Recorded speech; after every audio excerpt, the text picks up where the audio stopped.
happy guy. I'm a happy, happy, happy guy. My wife has been in the hospitals for almost exactly 2 months as of last week, and she is coming home tomorrow morning. So thank you very much to the Memphis Astronomical Society team of officers and directors and other members that have seriously stepped in and helped keep things moving while I was essentially unavailable to do so. And so thank you very much, everyone.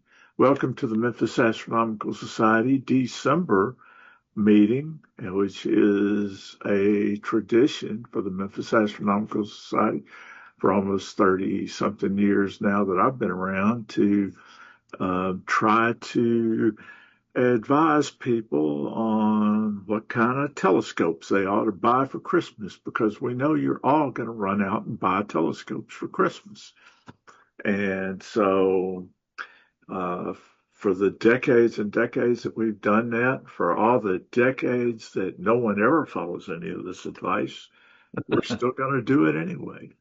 So, we'll get started here. We're the Memphis Astronomical Society.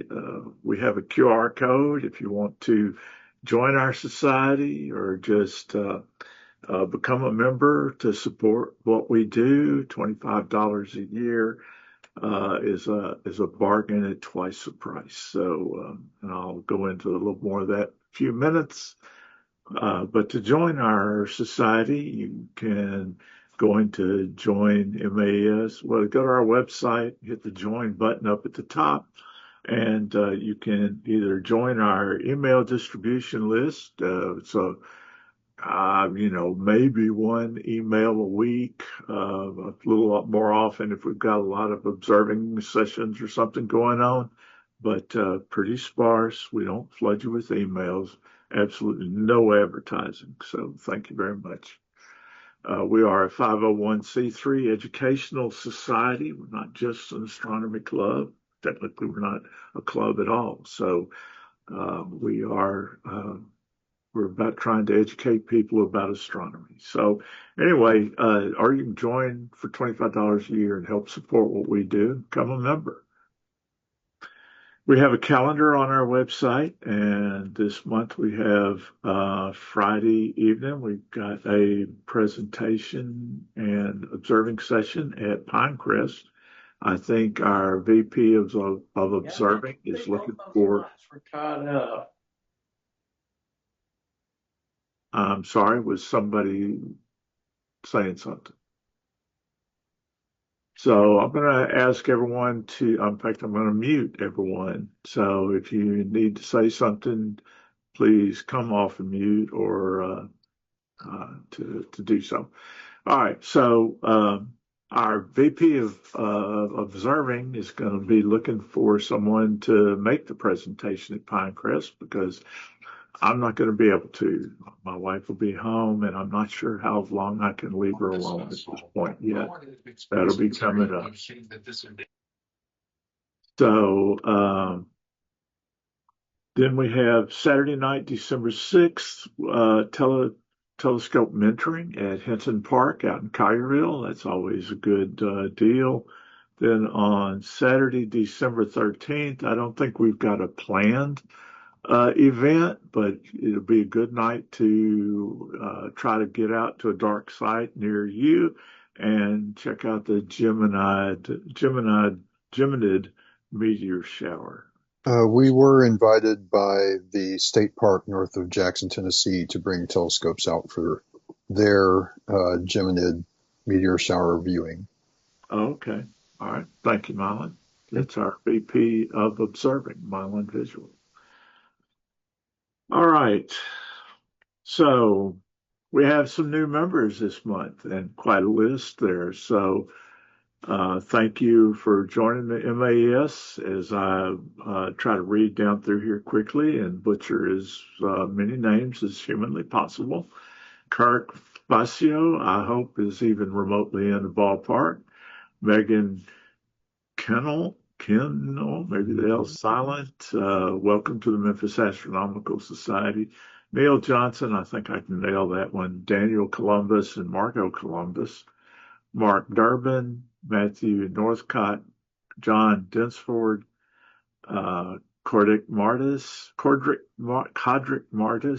and Mike Gromit and Anthony Duck. Welcome to the Memphis Astronomical Society. We have a newsletter, and this month's is particularly attractive. In fact, I kind of want to, I want to do this. So give me just a second, because this is,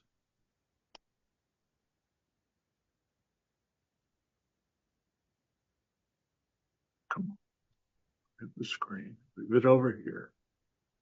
All right. So this is our newsletter this month. Steve Wright did a wonderful job putting this together. We've got a lot of pictures that were captured by M.A.S. members recently of the recent Aurora southern outburst.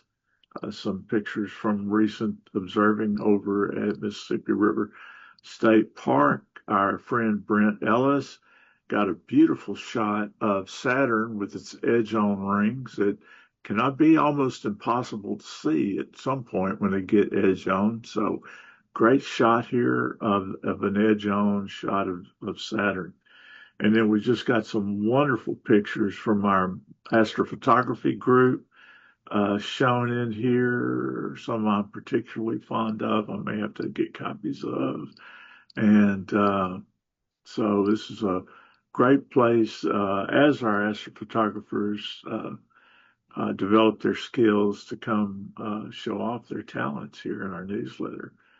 Our board of directors meeting. You get this if you're a member of the Memphis Astronomical Society. So well worth for $25 a month. This is a monthly newsletter, $25 a year. So monthly newsletter, and you get, of course, a sky map, uh, uh, uh, the meeting notes from the board meeting, observing lists, and our calendar, and lots of good content. So thank you, Steve Wright, for doing a wonderful job of handling our newsletter. And back to the PowerPoint slideshow.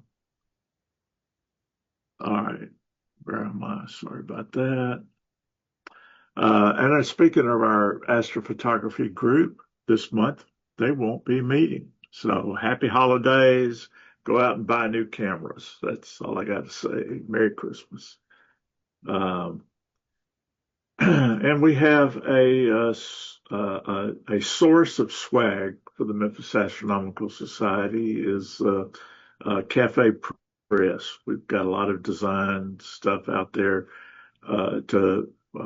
they have features. They can put our logo and our designs on a whole lot of stuff. So if you want to show off your membership in the Memphis Astronomical Society, then Cafe Press will get you what you're looking for. So this year we have a full slate of officers and directors. So by acclamation, I am letting you know that this is your new 2026 officers and directors. Thank you very much. Yay. And many thanks to Bradley Harris, our outgoing board member. Brad brought some wonderful insights and certainly was thought-provoking and helpful in last year's running of the Memphis Astronomical Society. So, as officer-wise, that slate remains the same. I will continue as president unless y'all decide to fire me. VP of programs is Steve Wright, who's done a wonderful job the last couple of years with that. We will help him continue to do so in the coming year. Mylan Vigil is our VP of observing, and Mylan does a absolutely fabulous job and doesn't get as much help as he needs. And so any of you out there that aren't officers or directors, or even if you are, feel free to get in touch with Mylan and help him with these observing sessions and stuff he plans. Our treasurer, Merrill Miller, keeps us right money-wise, and our scribe is Keith Ford. So thank you, everybody. Our directors are wonderful at attending and turn out to be a lot of the more involved people in the program, in the clubs, in the society itself. So thank you very much to everyone. All right. So we have got a couple of No. things I want to go through. One is recently somebody who had tried to had attended a meeting some number of years ago, maybe 20, 30 years ago, and found that the Memphis Astronomical Society didn't suit them at the time, and I think I don't think he called us stuffed shirts or snobby or snooty, but I think that's how we came off. And I got to tell you, it's not the first time we've ever heard that, and it happens. You know, we're a bunch of nerds, and some of us aren't as socially adept or socially skilled, necessarily outgoing, and and we tend to cluster around the people we know and probably aren't as welcoming to strangers or newcomers as perhaps we could be. And some of us work on trying to do better about that, but it can be a challenge for others. And so, and they mentioned in their email to me that they were going to introduce themselves during the meeting, but there was no opportunity to do so. And with that being said, I want to say, uh, I want to change that. This, we put these meetings on as informational because we record them and put them on our YouTube channel. And we hope that they have enough content to be useful to people that want to learn about astronomy as much as they want to learn about the Memphis Astronomical Society. But I am going to start, especially at the end of the meeting, start asking everyone that wants to say something, give them an opportunity to get on here and introduce yourself. Let us know who you are. Become a part of our organization, and we want to welcome you to do so. So tonight's meeting, however, is going to be a little more interactive than normal, even. So it's meant to be a discussion, and I'm going to encourage you to interrupt and ask questions. I'm going to start out by going through some basics about telescopes, and then talk about briefly some of my experience with telescopes and the uh, path I've been on to wind up with the telescopes that I have, and hopefully, and then make my current recommendations, which are not what I would have recommended years ago. So, and then I have a group of other members that have similar stories and similar uh, uh, uh, bits of information that they're going to want to share and their own recommendations. So this isn't a one size fits all, and hopefully it'll be a creative adventure, and you'll learn something. And if you're in the market for new telescopes or something, that you'll walk away from here with more information than you had when we started. So without further ado, I want to start our roundtable by uh, basically talking about three fundamental types of telescopes. And I'm going to start with refractors. They come in lots of shapes and sizes. There are the big observatories. There are short focal length refractors. A lot of those great for astrophotography work. There are long focal length, and this one that I'm showing is on an equatorial mount. There's alt-azimuth mounts and long focal length. There are spotting scopes, and honestly, some of these are great for planetary work. I've got a nice one I like. And then there are dual refractors, or what we call binoculars. So all of these optical systems follow the refractor design concept. This is the world's largest refractor ever built, and I love this picture because our one of my heroes, Albert Einstein, this guy right here, is standing here in front of the telescope at Yerkes Observatory, and we recently had a presentation from the people at Yerkes talking about that facility, how it was been recovered from possible sale to for land development, and it's hopefully will remain a important piece of astronomical history. So refractors come in several designs, not too many. Most of them are either achromatic or apochromatic.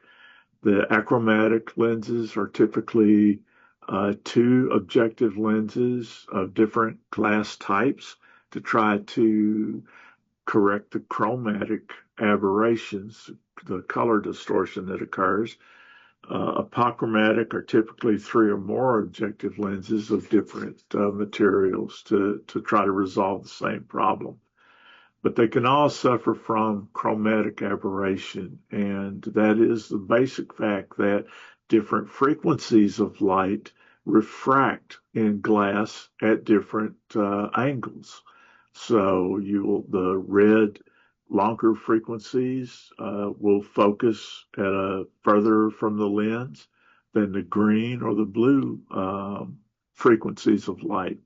And I don't know how easy it is to see, but it basically will make an image like this look, at the very least, blurry. And if you've got a sharp background of dark sky, you can actually see color fringes around the object. Maybe the planet or some bright star that you're looking at will actually appear to have multiple colors of rings.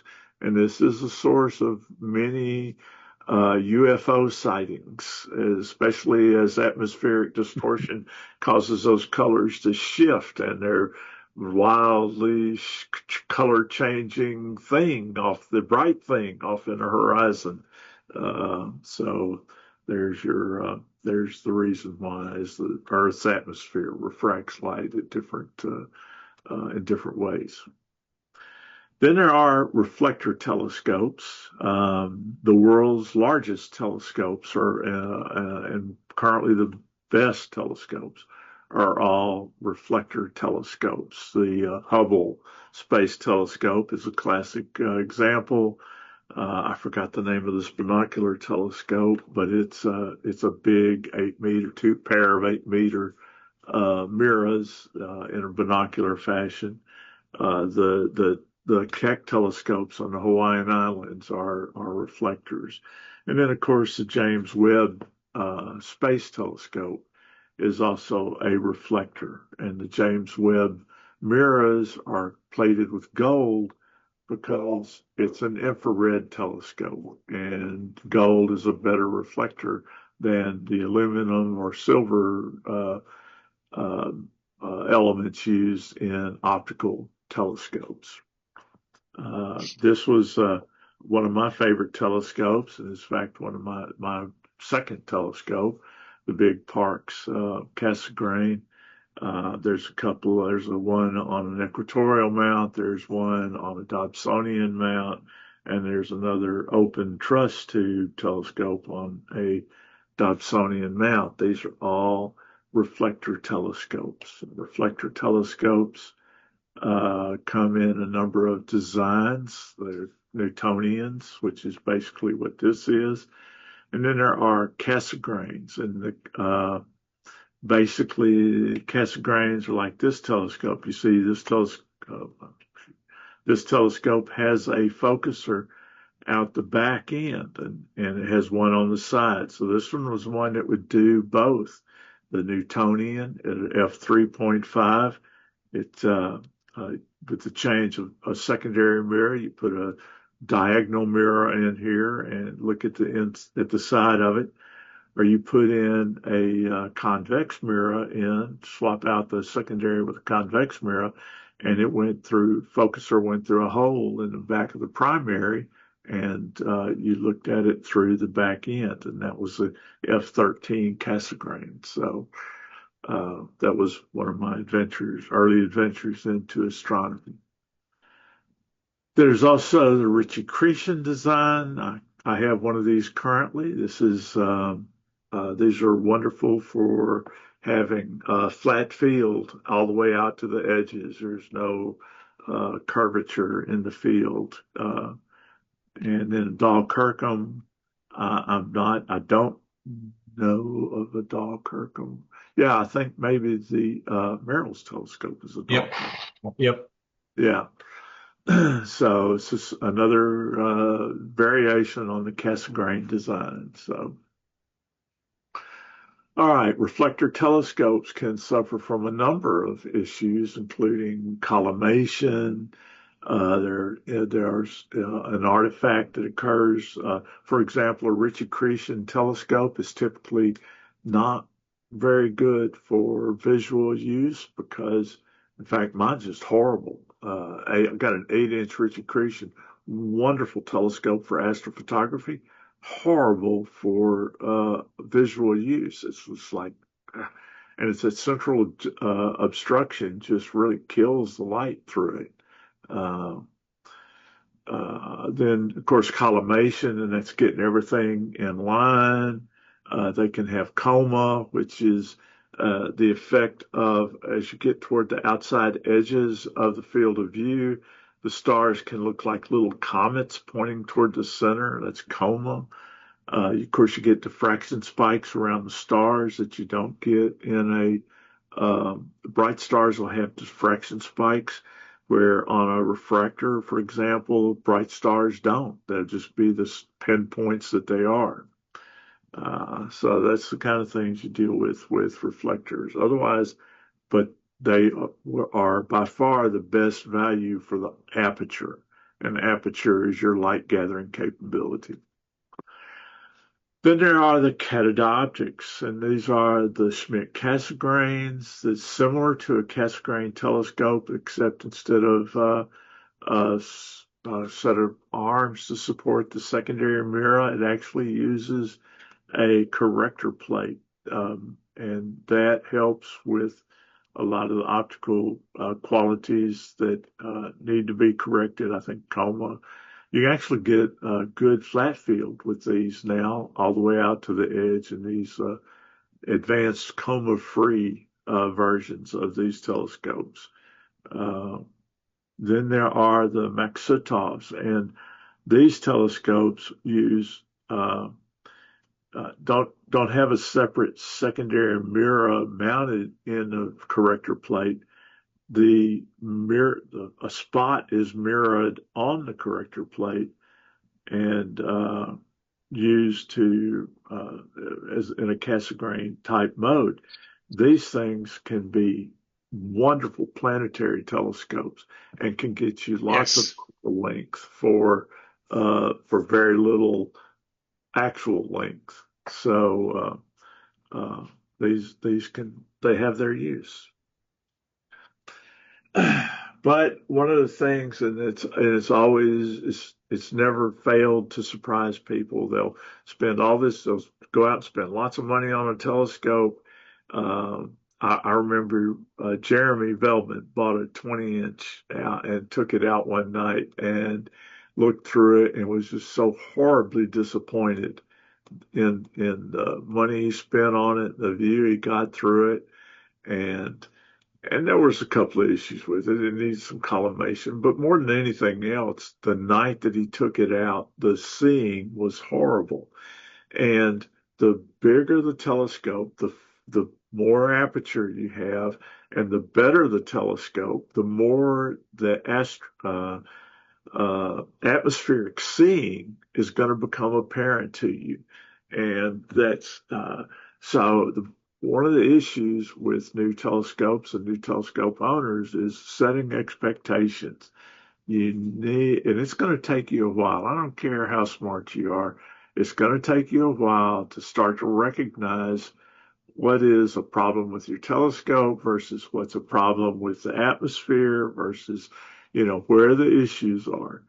But once you start to understand that, and every now and then, when you get everything just right, and you get one of those pristine, knock your socks off views, you get hooked on the hobby. And that's what happened to me when I saw Jupiter some years ago. So that's going to segue me into my story and my recommendation.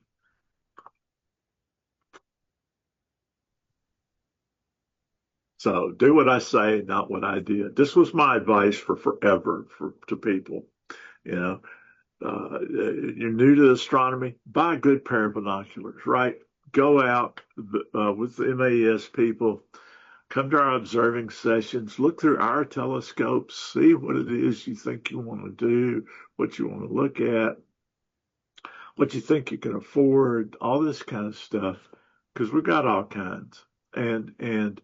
But a good pair of binoculars will help you find things even once you have a telescope, and it'll help you see a lot more than you think you can. And if you decide you're not interested in astronomy after all, then you've got a decent pair of binoculars. Take them with you to the next football game, or go out in the park and look at birds or whatever, or the beach and look at birds or whatever. And and so uh, good pair of binoculars, right? Well, or you do what I did because, well, it didn't turn out so bad anyway. My first telescope was a 4.5-inch Tasco reflector, just almost identical to this one. And I think I had more trouble figuring out how to operate this equatorial mount than this guy did. I don't know why. I look at it now and I go, why did that take me so long to figure out? It took me forever to try to grasp, get a handle on this equatorial mount thing. But once you do, once the light bulb goes off, you go, ah, but it took for a while, and this was okay. It was all right for looking at the moon, maybe a couple of planets. And bottom line was, I had this. It wound up back in the attic. I had it a few years. And then in 92, 93, I heard that there was a comet was going to crash into Jupiter. And I had enough knowledge about astronomy to figure that's probably going to be a once in a lifetime event. And I've seen Jupiter through a telescope. I want a front row seat. So I got this thing out and started looking at Jupiter, and I knew instantly this was not going to be a front row seat. This is going to be a nosebleed seat, and I needed better seat. I had time to up my game here. So I went studying and looking around, and I bought this. There's a story behind this, and I'll go into it someday. I don't have time for it tonight. I want to give people enough time to get in here and talk. But this is a Parkes HIT hybrid imaging technology telescope from the late 80s. And I picked this up. I made a good deal on it. It was used. It needed a lot of work, and I probably spent 40 to 60 hours learning how to collimate the thing because it needed a lot of work and a lot of collimation. It's how I became a collimation expert, is making this thing, putting this thing back together and making it work right. But it did, and I used it for a long time, and it was an absolute, it was research grade optics. The mirrors in this telescope were fabulous and still are for whoever's got it. I think I sold it to a guy up north. Uh, but it was a wonderful telescope. It's just, I got old and it got heavy. And so I sold it a number of years ago, and this was my third telescope, those binoculars I was telling you about. My problem with actually with this one was I'd take this out to our dark sky site and set it up, and I couldn't find squat. I could find stuff in the city. I could find the planets. I could see the constellations. I got out there where it was really dark. I could not find a constellation. There were too many stars. And so I finally got some decent star charts. I got some binoculars. I could start finding the constellations. I could start finding the dark sky objects I wanted to point that other telescope at. There was no computer control on that. Although I did put encoders on it, I was able to use a computer to tell me what it was looking at. But that took a little while. This was my third telescope. I have this telescope still, and it's my favorite optical telescope. This is a 13-inch Coulter Dobsonian, and these were inexpensive. The mirrors were hit and miss, and I got one of the good mirrors. This mirror in this telescope, once it stabilizes, some of the best views of Jupiter I've ever seen have been in this one. Some of the best dark sky objects I've ever seen have been in this telescope. This is my current telescope. This is the Ritchie Christian I was telling you about. This is an 8-inch. I use it for astrophotography. It's absolutely horrible for visual use, but that's not what I do with it. It's much lighter weight. I can take this out and set it up, start capturing data quickly. So my recommendations for telescopes nowadays have changed. One is the Memphis Astronomical Society, thanks to our treasurer, has access to one of the first top of the line electronic robotic telescopes, the Vaonis Stellina. It was a French design. It was rather expensive. It was on the market for several years before I saw a YouTube video that demonstrated what it was doing and how it was doing it, and just how wonderful it was at doing it. You set the thing on the ground, tell it, hook up to with your iPad or your phone to it, and it'll give it a few minutes to figure out where it's at and what it's seeing, and tell it what you want to look at. And it goes and starts capturing image data, and it stacks those images. And the longer it keeps taking 10-second frames, and the longer it takes those 10-second frames and stacks those frames up, the sharper the image gets. You can start looking at a dark nebula that you cannot see when you first start looking at it. 10, 20 minutes in, the nebula starts to pop. The colors come in. You get color. You get all this wonderful imagery. You wind up with absolutely no skill taking astrophotography images that'll knock your socks off.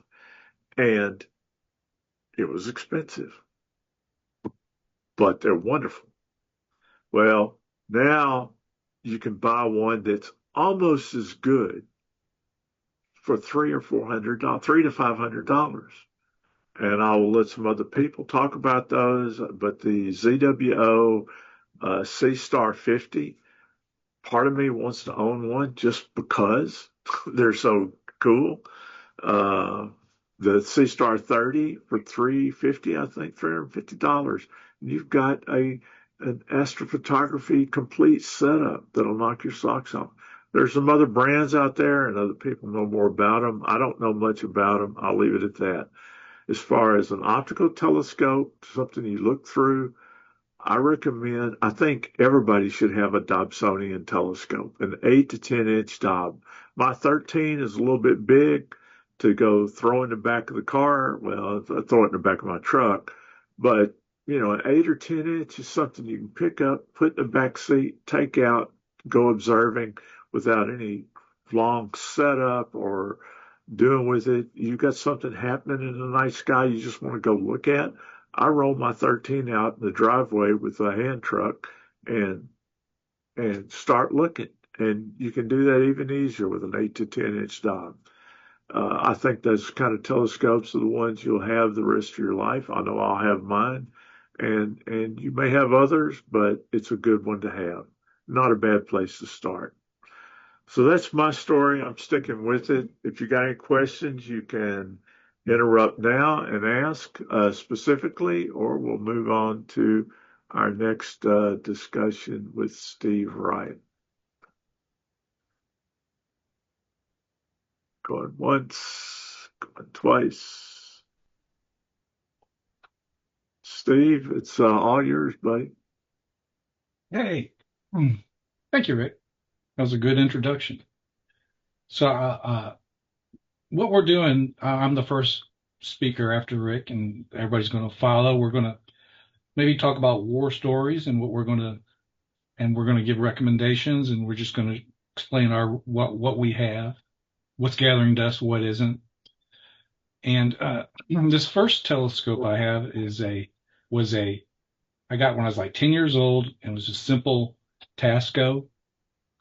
And I don't recommend this telescope because I left the hobby for probably 30 or 40 years because I trying to get this thing to work. It's not a good these cheaper scopes you can buy, in the Walmart aisles. I don't recommend at all.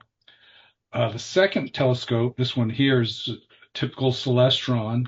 A lot of people bought these 70s, 80s, and 90s. I didn't have the money, but I got one of these on sale. And this is another telescope I won't recommend because of the way you have to do like a 3-star alignment. And if you're not into yoga, that could be a problem for some older people, So, matter of fact, Mylan, why don't you unmute a second if you can hear me, Mylan? Okay. Okay, so what is it you teach at Dixon? Taiji Chuan. Okay, and does that loosen you up and help you look at telescopes and all that? I hope it helps a little bit. Okay, so if you get one of these, you might want to attend Mylan's course at the Dixon Gardens. And this is gathering dust. This telescope is in my closet gathering dust. I just don't like it. Okay, the third top right is my Dobsonian. It's a 12-inch, and I bring this out to Astro Flats every time I go. So if anybody wants to, experience the dive out there, they can look through there and actually play around with it. And I highly recommend, like Rick does, for a visual scope, I would recommend an 8-inch dive. This one's a little bit too big. You can throw it in a van, but you can't get it in a sedan. 8 inches like the sweet spot. And the bottom left is that was a shot at Astro Flats. You can see that's my high focal length, and that I have a little tent there I got at Bass Pro for hunting. I'm out there. I'll be out there if it's 0 degrees at Astro Flats, and I'll have a little heater in there. And then the telescope I have to the right of that is my wide field view, which is 180 focal length. And that's my favorite astro telescope. I like wide field better than zooming in right now. It's easier. That's why I like it. The wider field you are as an astrophotographer, the easier it is to guide stars, and plus some of these large nebula are pretty interesting in it. But the telescope I use most, and I'm going to recommend to all the beginners, is that bottom right photo. It's in my pocket, and that's called a Dwarf 3.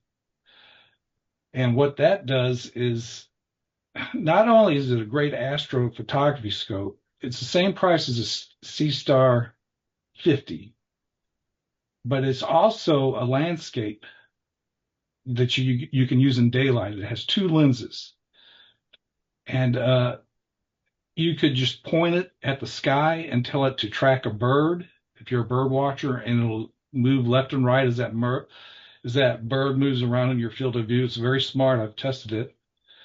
It'll track wildlife, animals, people. So it's I think it's $550 now. And what it does that I like better than the SeeStars, and there's going to be some SeeStar people talk, is it gives you a lot of resolution if you like to do astrophotography.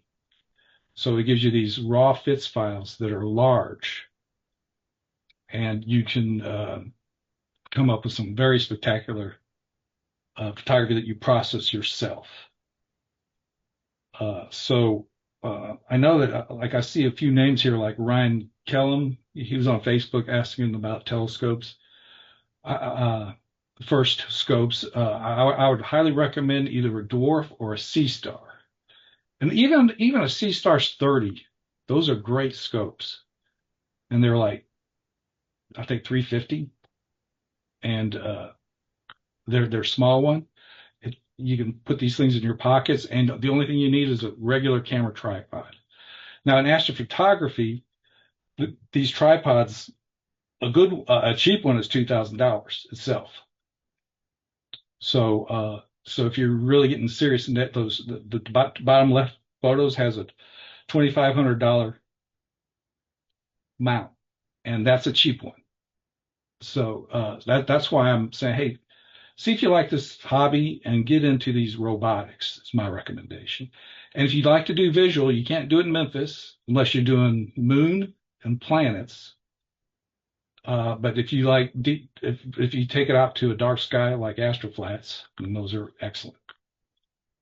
So if there's any questions, I will take them. So this whole thing is to, like, if anybody has any specific questions about any scope we talk about, to help you make a purchase, just unmute and talk to us. Otherwise, Rick will move on to the next speaker.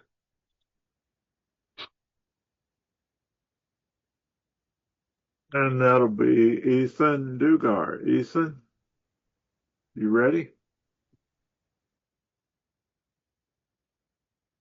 You'll need to unmute yourself. I've got everybody muted.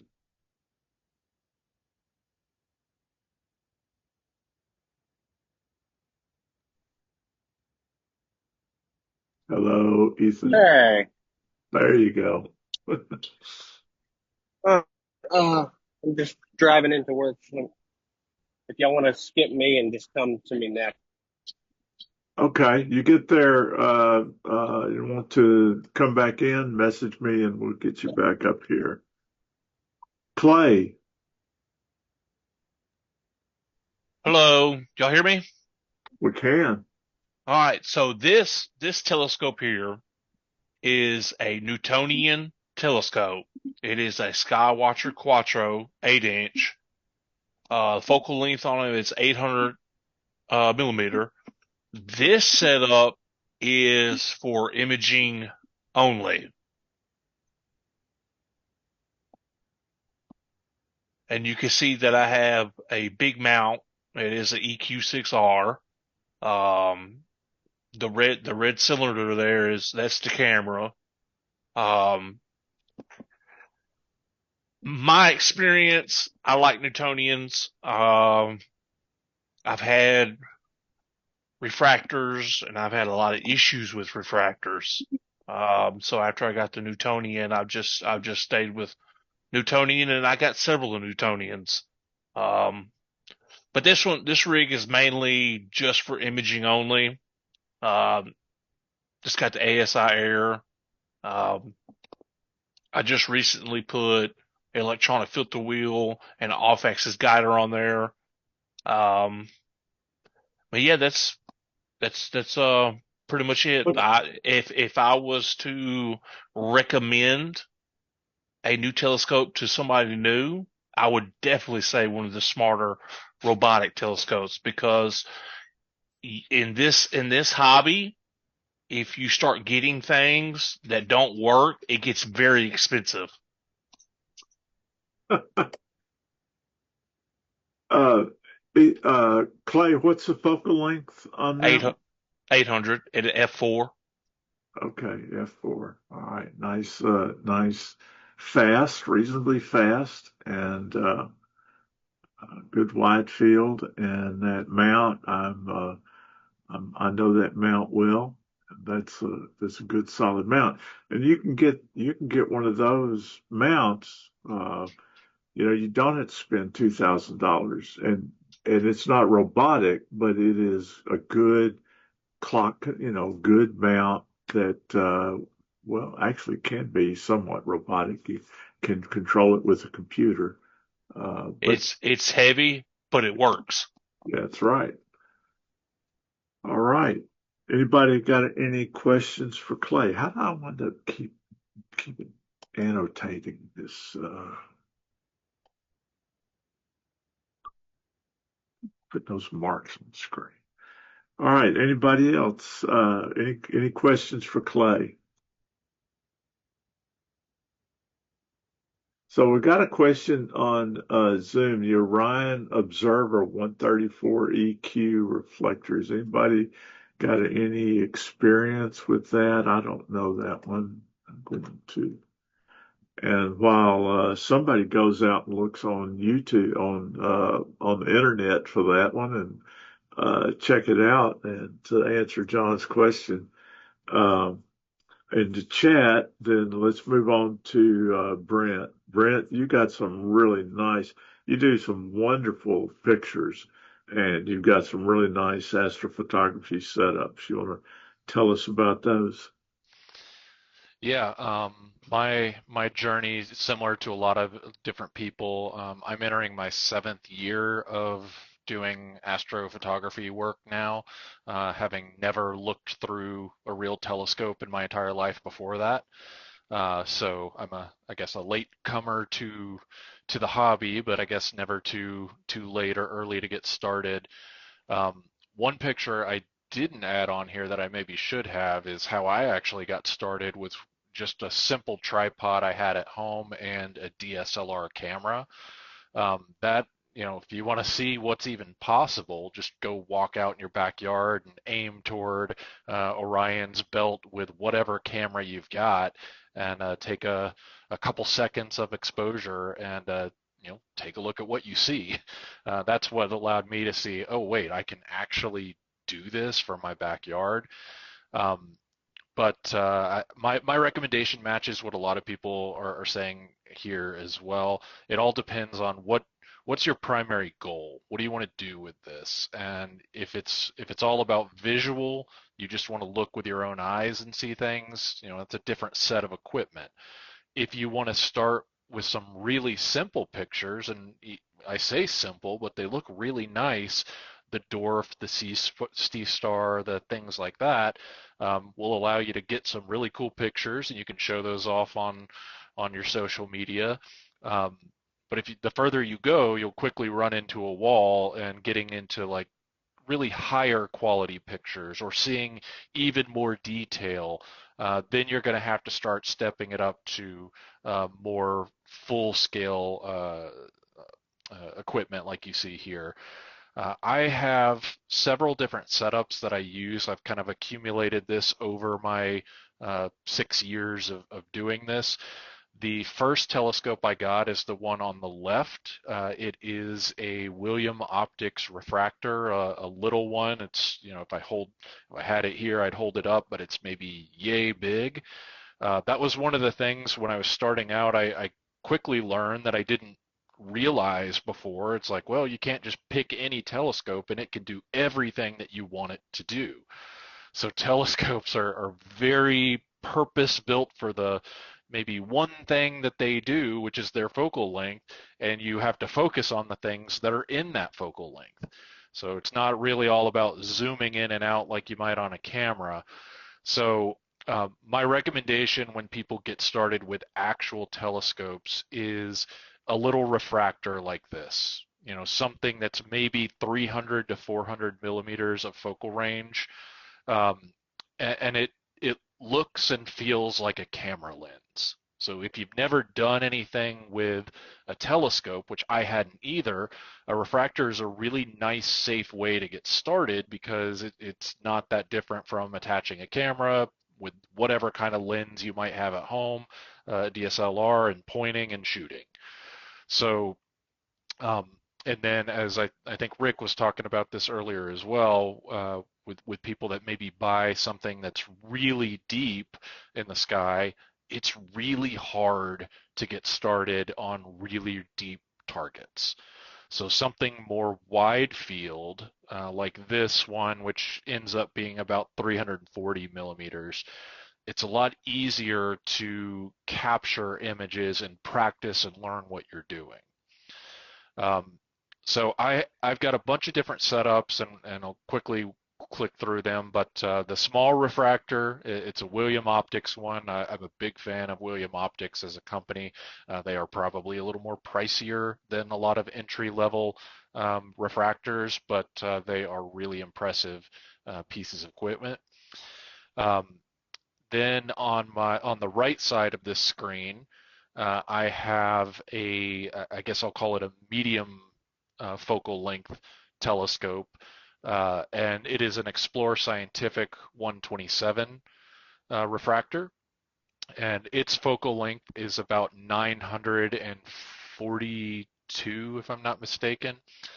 And again, it allows you to get into that next tier of targets. So the refractor, the first refractor on the left, has a lot of, again, wide field targets. The Explore Scientific, which a lot of people in the group have this exact telescope, allows you to get into a lot deeper targets. Again, it's still a refractor, still like a giant lens that you're putting on the front of a camera.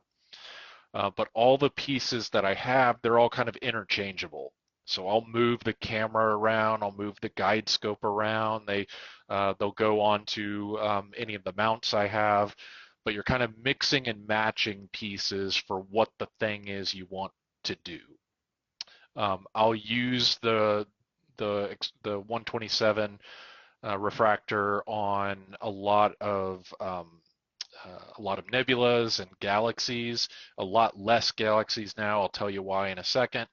But I'll also use it on the moon. I'll use it on the sun. So a lot of really great targets fit into these tiers. You want to click on to the next slide, Rick? And these are going in the order largely that I got the equipment. So I started with a small refractor. I eventually graduated up to a deeper sky refractor. And then this year, I really wanted to go much deeper into space. So on the left here, I got the Celestron 9.25 Edge HD. It's a Schmidt-Cassegrain that, like Rick was talking about earlier. The picture probably doesn't do it justice. It is gigantic if I'm standing next to it, so it's a significantly thicker piece of equipment than the refractors, much heavier as well. But this has a focal length of 2032 millimeters, so this allows me to get, I'm now using this for planetary work, which my planets were fine before when I was using refractors. Now they are really looking nice with a piece of equipment that is really built for planetary. But this also allows me to get a lot of really deep galaxies that are usually pretty small in your field of view, as well as a lot of nebulas that are smaller as well. So again, if you think about these tiers of images, it's not that I'm zooming in to focus on them, but I've got a wide field tier that allows me to see a lot of targets. Then I've got that medium tier, which is a completely different set of targets. And then this deep space tier, which is now a completely different set of targets. The final variation that I've got included here is I got something called an ASCAR 135 millimeter refractor, so it's actually even smaller than my guide scope there on the right. But this is what I call my ultra wide field setup. So there's a lot of targets that are really, really, really big in the sky. So even the small refractor I showed at first is too big for that. Or maybe I want to take just a huge picture of the sky and get a bunch of targets all at once.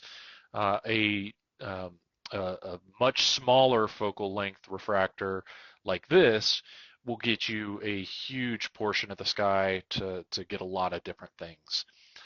Um, the only other thing that I could have shown here as well is I do also image with a DSLR camera. So again, that's how I got started. I left it for a while. I got another one recently, and that allows me to do things like the Milky Way and other things like Aurora is great with a DSLR.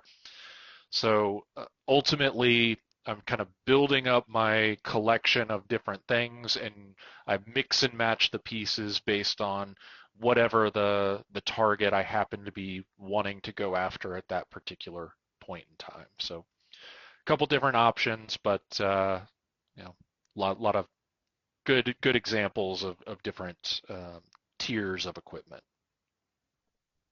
Well, thank you, Brent, and the work you do here is just absolutely fabulous. You take some absolutely gorgeous pictures, and we appreciate you sharing those with us like you do quite often. So Thank you. there's some questions I think about the Edge Celestron Edge in the chat. If you want to take a look at those.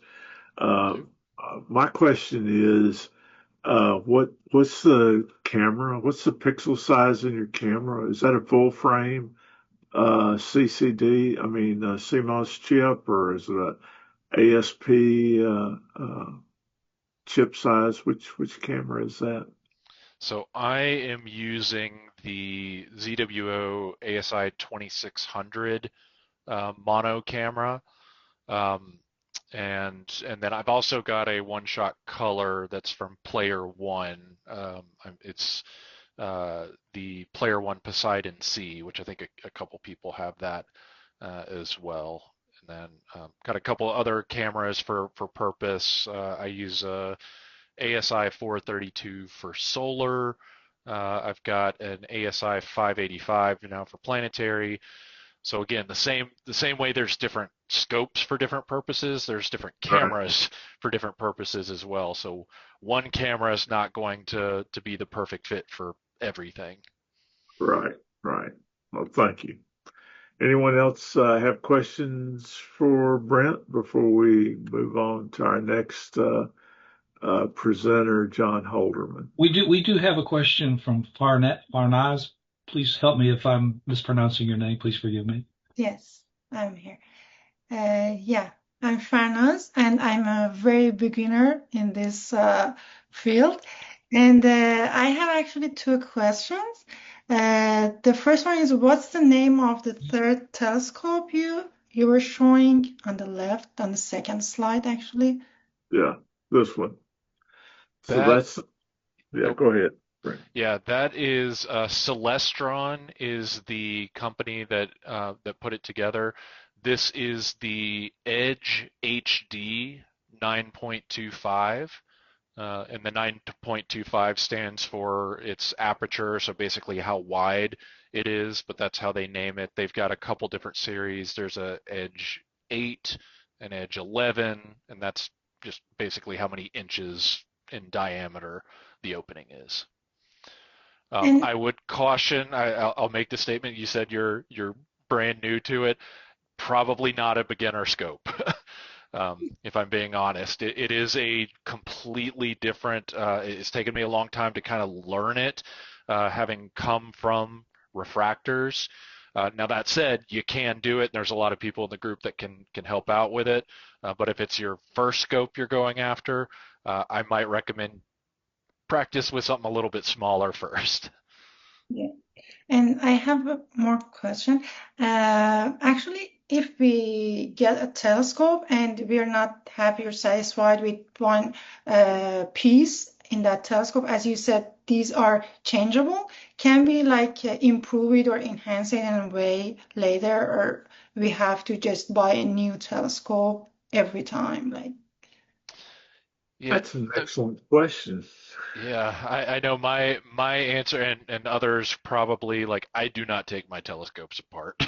I they're built in a certain way. There's other people that'll take them apart and clean them and things like that. I don't trust myself doing that. So for the most part, my answer would be you're probably looking at a completely different scope.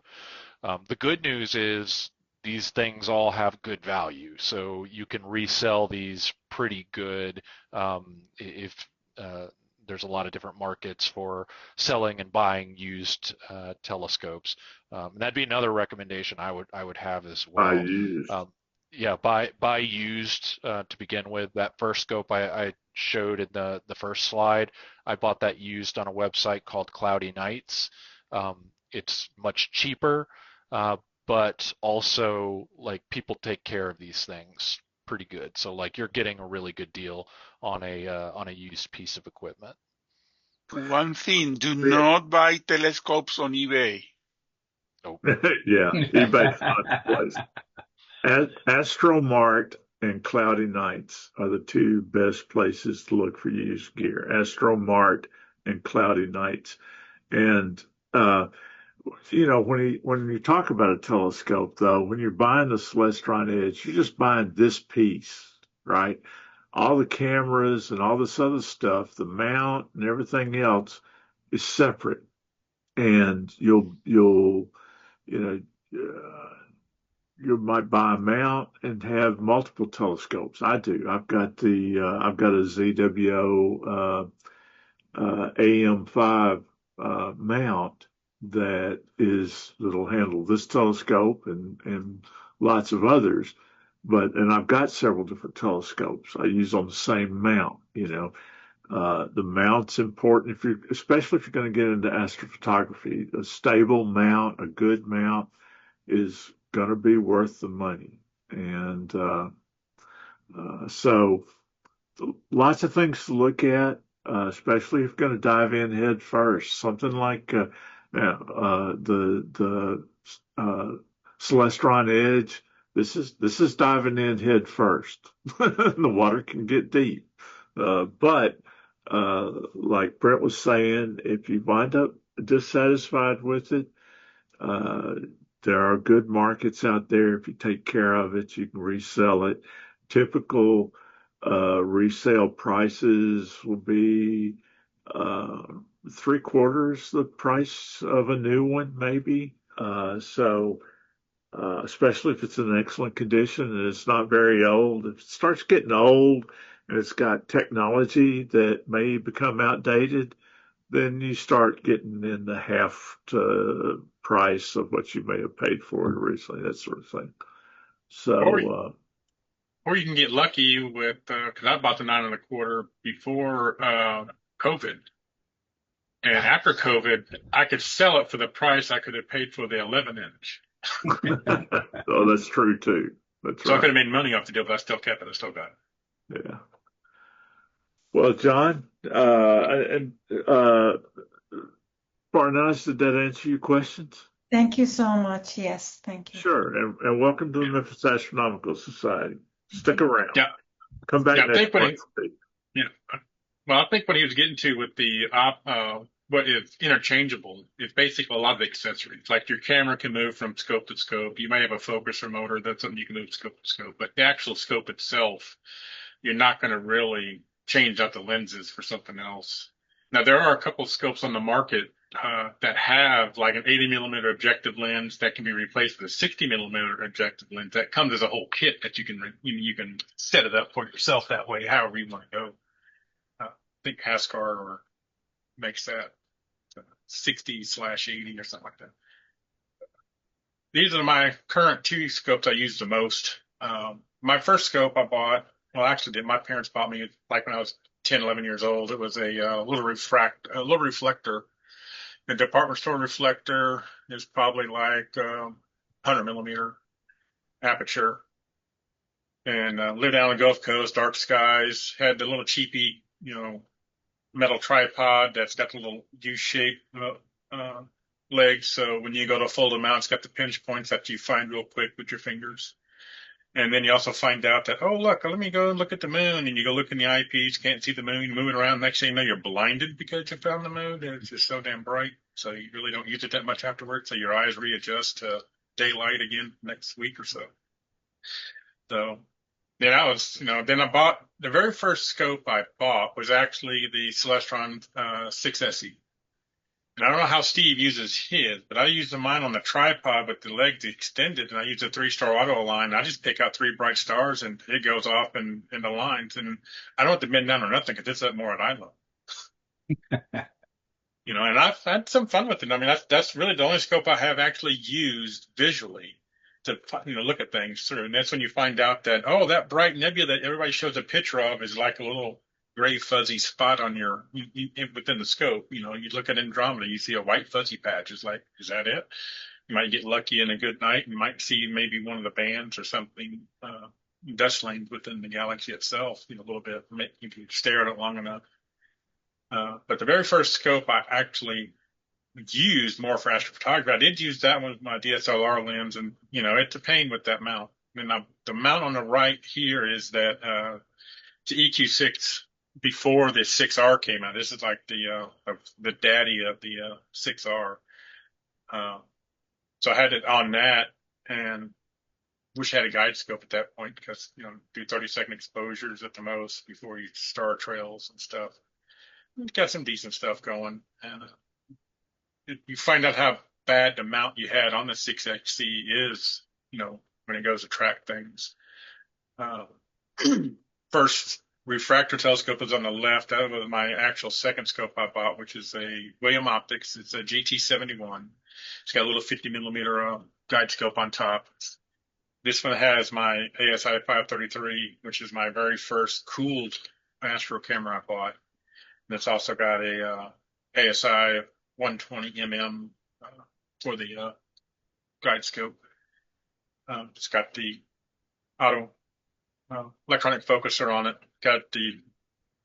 It's kind of like upside down the way it is when you look at the actual telescope because it's got the cover on where the one dual focuser side is, and it's got the little blue boxes that auto electronic focus on the other side. And that was my new AM3 mount I bought. And that's right now it's actually on my back patio now. It's covered up and it is strapped down to a 60-pound bucket of concrete that the dogs have chewed on a little bit.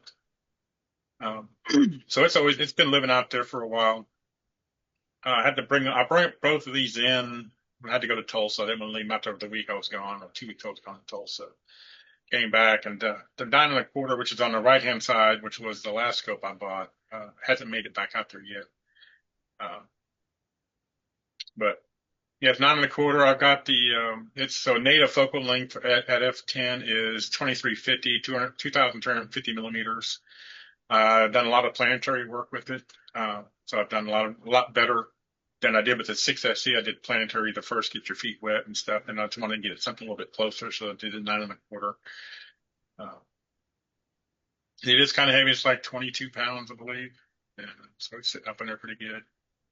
It's all like computer controlled. It got everything on it. Did pretty good on the planetary nebulas. Did pretty good on the galaxies. I got a little pricey focal reducer on it. So I got the Edge, a 9 1/4 focal reducer. Each Edge series has its own personal focal reducer. You can't use one for everything. So like the 8-inch has its own, 9 1/4 has its own, 11 has its own, and 14 has its own. So I got that on there. So that keeps me down to 1645 on the millimeters. A little less scope gives me 336, but it's got a .8x focal reducer on it. So it's 336 millimeter on the right hand side is at 1645. So it gets a little better on a little quicker on getting data for a lot of galaxies and the planetary nebulas out there are a little smaller than at 2350, but it does pretty good. Just at the moment collecting dust in the back room until I get get it put back out there. My focus motor died on my little scope, so I had to take it off the big scope to put it in the little scope. I finally got a Gemini focus motor now. I'm going to try them out, but I haven't put it on there yet. And I plan on getting that out there probably here in the next few weeks or so, trying to get it going.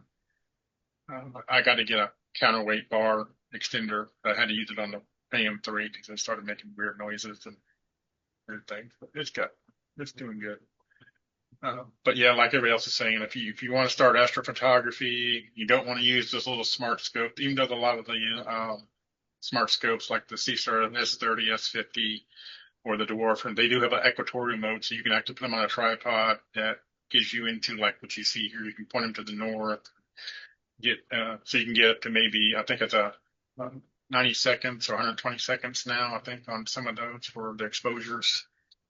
And that way you don't have a lot of the rotation that they're dealing with on normal alt-azimuth mount. And I've also got the Player One Poseidon APS-C size sensor that's on the big scope there, but it's now actually riding on the little scope at the moment. Plan on trying to get Saturn and Jupiter again with the big scope, but I've got a ASI 290MC camera that I use more for more planetary imaging, and I plan to put that back on the big scope there. I get the focal reducer altered, and then I'll use a 2x Barlow on it, so it gets me at 4,700 millimeters, I believe. So it's a lot better for planets. So, and I got both. I don't travel with these really. They're both up to house power. That's why you see the little power extension cords that are coming off the back patio. Yeah. So does anyone have any questions for John? John's done a lot of serious astrophotography work and does a lot of post-image processing, and is a big part of the astrophotography group. So you got questions you want to hit John with later, join us in one of our astrophotography group meetings, which we have every month as well. Oh, and I did get a close-up of Comet Atlas that's behind me, and you can see the little dinosaur right on. I caught that. So up next is Freddie Diaz. So get this with the switch. There you go. So Freddie, talk to us. You're on mute. Good. Can you hear me? We can. Okay. Well, you put a lot of slides here. This is a little bit of my history here. My first scope, as many others, was a Tasco reflector. The only picture that I have from this was a picture of the Earthshine that ended pretty good. But I wanted more, so I went ahead and made my own camera. I took a Logitech webcam, put it in an old power supply for a computer, made a hole, bought the adapter, and voila, I have my own webcam. The only problem is that the CCD is really, really small. So my field of view was very limited. So I quickly discarded that, and well, it was an experience. Here you see me with my second telescope. It was a MID ETX 80. It's a refractor. And this is the event of solar eclipse that happened in Venezuela by 2006, I think. And this is me taking the pictures of the sun. And later I got a C8 that was a gift from a widow of a friend. Here it is mounted on an equatorial mount, a very bad quality mount, and you know how much I suffered with this mount. The original, it was a C8 purchased in the time of the Halley Comet, so it came on a Celestron. This is a Celestron C8. Super C8 Plus was the name of it, and it came with a Celestron wedge and it worked fine. And this is a high quality video tripod. So what the person did was he mounted the Celestron here, and it worked fine. The only problem is that this scope was in a balcony, and it was full of water inside the tube, and the mount was totally corroded. The only good thing on this mount and recovered from this mount was the buyer's gear. Yes. Right. But the motors were all completely corroded. I disassembled them and cleaned them, but no, they were all scouts. So I deforked it and mounted on this mount. Then in 2006, I moved to the US, and my first purchase was this William Optics ZWO 66. This is an Apple scope. I never bought a refractor. The only refractor I bought that was not Apple was the ATX80. But this later become my solar scope you see here. Then I bought a Coronado PST because I wanted to get inside and work a lot with solar. And the Coronado is a very quirky scope. It's not designed for astrophotography. It's just visual. But well, I found some ideas in the internet and finally made my focuser so I could use it for astrophotography on the sun. Then the first solar eclipse, full solar eclipse came, and well, this was my setup. This is in Perryville, Missouri, where we were set up to capture the solar eclipse. Here I have my William Optics telescope and a Canon camera with a 250 millimeter lens. You can go to the next one. Okay, then the PST Coronado was replaced by this long scope that I also adapted a focuser. Later, I bought a better focuser and a better motor for the system. And here we have my setup with a stellar view refractor 80 millimeters with a guide scope here for solar. And this is another scope that I have. This is the ETX 125. This is a Maxutov Cassegrain. And this scope has given me the best views of Mars I ever seen. That is a great telescope for Mars. He loves Mars. It is 1900 focal length. It's a 128 millimeter, and here it is with the solar setup. And my C8 has come from mount to mount. And finally, this is the latest configuration where I have a ZWO AM5 mount controlled by the A.S. Air Pro with the Celestron and a 50 millimeter guide telescope. Okay. Also, I also got a Explore Scientific, thanks to Rick Honey for the tip on this one. It was a very good price, and I got it, and it's a 10-inch, 1200 millimeter focal length. And you see, this piece here is a Pathfinder. The Pathfinder is a small computer that works by do plate solving. It has a small camera, and it takes pictures of the sky and resolves them and tells you, once you give it a specific target, it will tell you move left, move right, move up, move down until you have the target center. This Pathfinder can be integrated to your tablet with Sky Safari, and then you can control what you type in here. You see that the keyboard is a little bit clumsy and it's hard to type, but if you control that from your tablet or your phone, you can get very good results.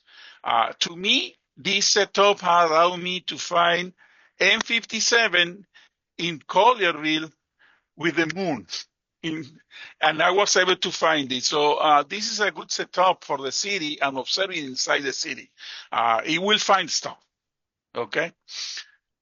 Again, about my recommendations, the C8 is high a high step on the astrophotography. I will start with a 80 millimeter, 60 millimeter scope, a refractor, and then go up until you get to the C8 or 9.5. And I am from the old, I would say, wave of the Memphis Astronomical Society, where we did a lot of visual astronomy, and did a lot of sessions in Village Creek and other sites. In the C8 is great for visual, but it's also great for astrophotography. But it's a very step learning curve for the C8 and guiding and all those things. So I am also won to the idea of a robotic telescope, especially if you leave. I'm not planning to go to dark sites because those telescopes will find your stuff even inside the city and will allow you to get those. So it won't be so frustrating that you buy a telescope, go outside in Memphis, go to wherever you go, and then you cannot find anything because the sky is too bright and impairs you on finding stuff. And that's it. Any questions? Okay, thank you. I'm going to talk to you about the Pi-Finder. Yeah, I think you can think of focal length as, if you look at a shorter focal length scope, anywhere from like 100 to 300 range, it's going to be easy to do. If you're going up to 800 to 1,000, it's going to get a little harder. If you're going to go over 1,000, 1,500, 2,000, 3,000, whatever like that, it's going to be even harder than that, especially if you're just starting out. So that's why everybody's trying to recommend you to start slow. Yes. At a low range, like 150, 300 range. Yes. Work at all your issues. Learn how to guide it. Learn how to plate solve it. Learn, take to focus and stuff like that. Then once you get all that mastered, you can work up to the next level. And a lot of times you go from 300 to 600 or 900. It's a fairly easy step. You may have to make some changes, for certain things here. But if you jump from 336 to to like 2,000, it's going to be a more steeper curve, and you're going to have some frustration with it. But if you do it in steps up, it becomes a lot easier. Or if you get a robotic telescope, you don't have to worry about any of it. You just put it on the tripod, open up the app, and click on the object you want it to go point at. No, that's a point I want to make here. 20-something years ago, even, you could see a lot more from the city than you can now.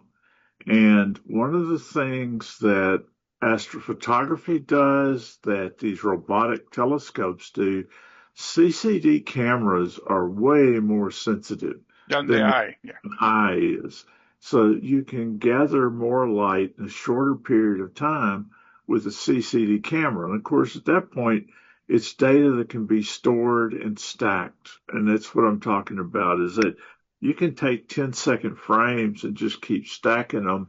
And it's like you're sitting there staring through an eyepiece, which won't work with the human eye. It doesn't accumulate images, right? You see what you can see, and that's it. You're able to peer through the light pollution. And they've got filters for the light pollution, too, to improve contrast. But stuff is just too dim. It's to shine through the light pollution. And these CCD cameras can take out the light pollution and show you what's up there. And that's the real change that's happened to the astronomy hobby in the last 20 years. And it truly is great. I mean, it's bad that it happened. It's bad that light pollution is what it is. It's wonderful that there's a technological solution for it. Yes, let me tell you that collaboration, let's say, between Dobsonian and the Pi-Finder is great. Yeah. If you still want to see stuff, you can use this approach. Yeah, I like that. I might have to have one of those. I can tell. All right. Up next is Mylan, and Mylan is one of our solar gurus around here. So, Mylan, I didn't have a chance to look at all four of your slides. Maybe they're all about solar, maybe not. But your turn. Okay. So I was asked to kind of focus on solar, but not all of this equipment is limited to solar. I wanted to start with the image on the left and look at the FARS telescope, the one with the green ring up at the very top of the image, that disk that sits in front of the objective. That is a solar filter. So the cheapest way to get into solar is to have just a regular telescope, like that one or the one in the middle, and put a filter on the front end of the telescope. And then you look, you can either use an eyepiece or you could potentially put a camera on the back end, which is what you see in the first photo. There's a camera on the back end, that red cylinder. And I'll get to the other scope in that first frame later. Now the middle telescope is a 4-inch refractor, 102 millimeters. And like I said, you could put a filter on the front and then put an eyepiece in the back and have a look at the sun. What I decided to do, because my focus is on outreach, is to make something called a sun funnel. And you could have 4 or 5 people looking at the sun at the same time. It's not one at a time looking through an eyepiece. And this is what you see on the right. This was during the solar eclipse, during a partial phase. That's why it looks like a cookie with a bite taken out of it. But that's the view that you get with sun funnel. This is the easiest way to do solar astrophotography. Just put a sun funnel on a telescope and get out your phone and take a picture of the screen. And many people can do it. And, you know, a lot of times people try to take a picture of something through an eyepiece with their smartphone. It's a challenge to line it up, hold it steady, get the image, you know, the exposure and everything right. Even if you have something to hold the phone, then you're eating up more time. If you have a line of people, like I said, my focus is on outreach. You have a line of people all trying to do that. Not many people are going to get to look through the telescope. So that's what I did for solar for the eclipse and thereafter. We can go to the next frame.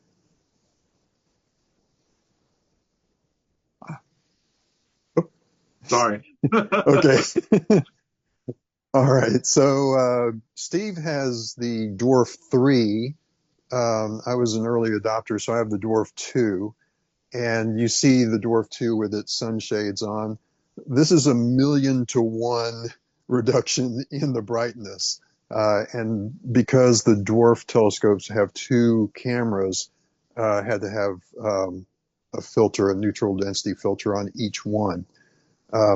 Something I didn't mention, when you were looking at the sun funnel image, there is no change to the color of the sun. That is the actual color of the sun. A lot of times when you put a filter on the front end of the telescope, you look through the eyepiece and you see it yellow or orange. That's the filter. The sun is not that kind of yellow or orange. It's basically white. So these are neutral density filters on the front of the Dwarf. They're held on by a magnetic holder, so that can be taken off for other uses. And what you see to the right is what you see in the app. So you're running the app and you might do, like for the sun, I had the shutter at 1/400th of a second, gain of 0 with those filters on. And I stacked 18 images, and the bottom middle or bottom right image is what you get in the end. Now what I do for outreach is on the bottom left, you see the iPad or tablet on a tripod so people can see what the telescope is getting an image of. The tripod I use for the Dwarf is it can get really tall. And I did that because I had someone at one of our outreach events trying to look into the Dwarf as if it were like some pair of binoculars. And he blocked the light, so no one was seeing anything on the tablet when he did that. because it's not focused that close, right? So what I did is I got a tripod that even NBA basketball player is not going to block the lenses on my Dwarf anymore. That's hilarious. Yeah. Okay, I think that's all on there. We can go to the third slide. Okay, so before I get to the very specialized scope for solar, look in my hand, that yellow pair of binoculars. Those are sunoculars. So those give me 8 times magnification. It filters out the light. It's neutral density filter, so it's not discoloring the sun. So you see the sun as it is, but just reduced in brightness, enough not to burn your retinas. And that is a viable option.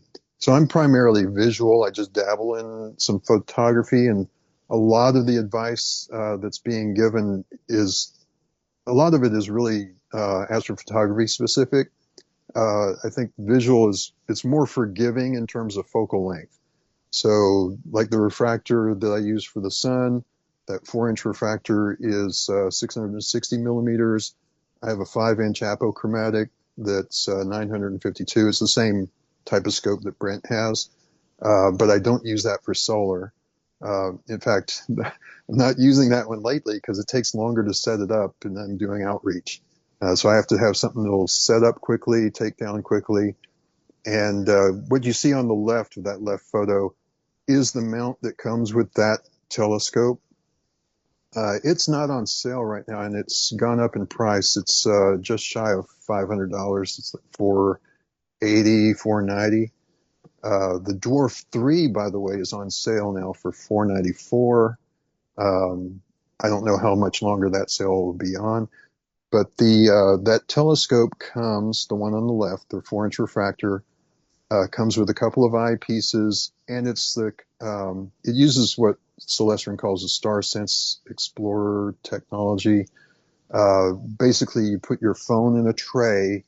Your phone's camera points at a mirror that's angled at 45 degrees, so the light parallel to what's coming into the telescope is also hitting your camera, and it does what you've heard the astrophotographers talk about.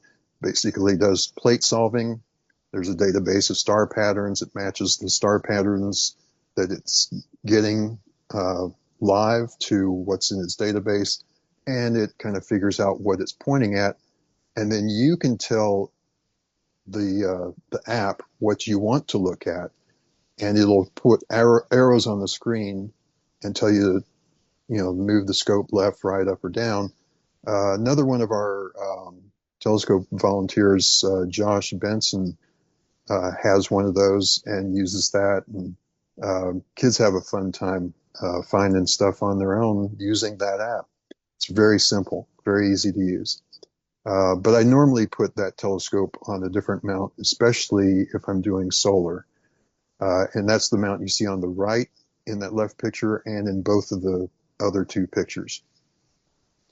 Okay, so all of that has been white light. Now the refractor, that 4-inch refractor, the Dwarf telescope, can be used for pretty much anything. The Dwarf is not good for planets. So it can do solar, lunar, and deep sky. And the Dwarf, by the way, has the largest field of view.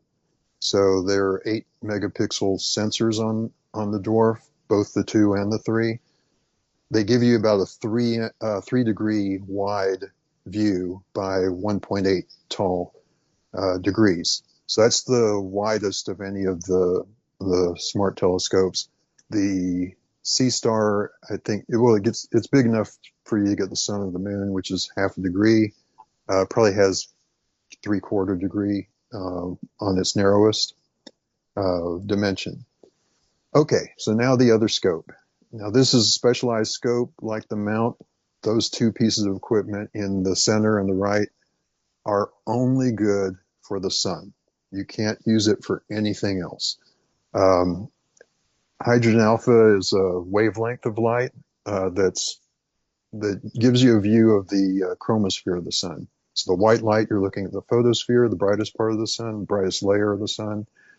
The HA, hydrogen alpha, you're looking at the chromosphere, which is one layer out from the photosphere. And you're seeing a lot more detail with that. With the white light, you're seeing sunspots. Hopefully that came through on your screens. With the hydrogen alpha, you get a lot more detail. You'll see the sunspots, but you also see prominences and filaments and all kinds of granulation on the surface, all kinds of phenomena that happen on the chromosphere of the sun. Now, you see the scope in those two pictures on the right with an eyepiece. And so if we go to the next slide, I hope, yes. So the picture on the left, I just had my iPhone, looking through the eyepiece.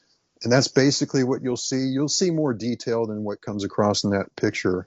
But you can see some prominences. Just look along the edge of the sun. You'll see things kind of sticking out. And those are charged particles that are following magnetic field lines that are going in and out of the sun. And you'll also see a lot more detail. Like if you look at the bottom right picture, that's more like what you'll see, but it'll all be that reddish color through the eyepiece.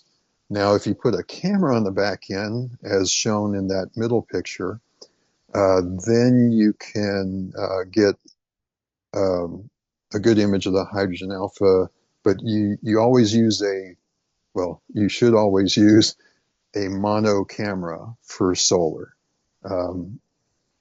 Obviously, my smartphone is a color camera, and that's why you can see the red color on the left, but you'll get a lot more detail if you use a mono camera, because 1 out of 4 pixels on a color camera is red. The other 3 don't get used if you're shooting hydrogen alpha.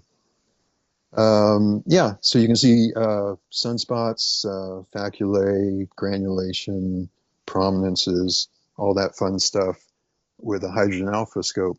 Now, mine is the 50 millimeter lunt, and they also make a 40, but it uses a tilt tuning etalon, and you can get what you call Newtonian rings. I'm not sure if you can see it really in that red picture. There are Newtonian rings in that image, but may not come across. But a pressure tuner avoids that problem. So I wanted to at least get the 50 millimeter, which has the pressure tuner on the etalon. And the etalon is what kind of eliminates all the wavelengths of light that we're not interested in. It actually lets through all the harmonics of the hydrogen alpha wavelength. And then there's another filter in that diagonal that knocks out the harmonics and only allows the hydrogen alpha wavelength 656.28 nanometers.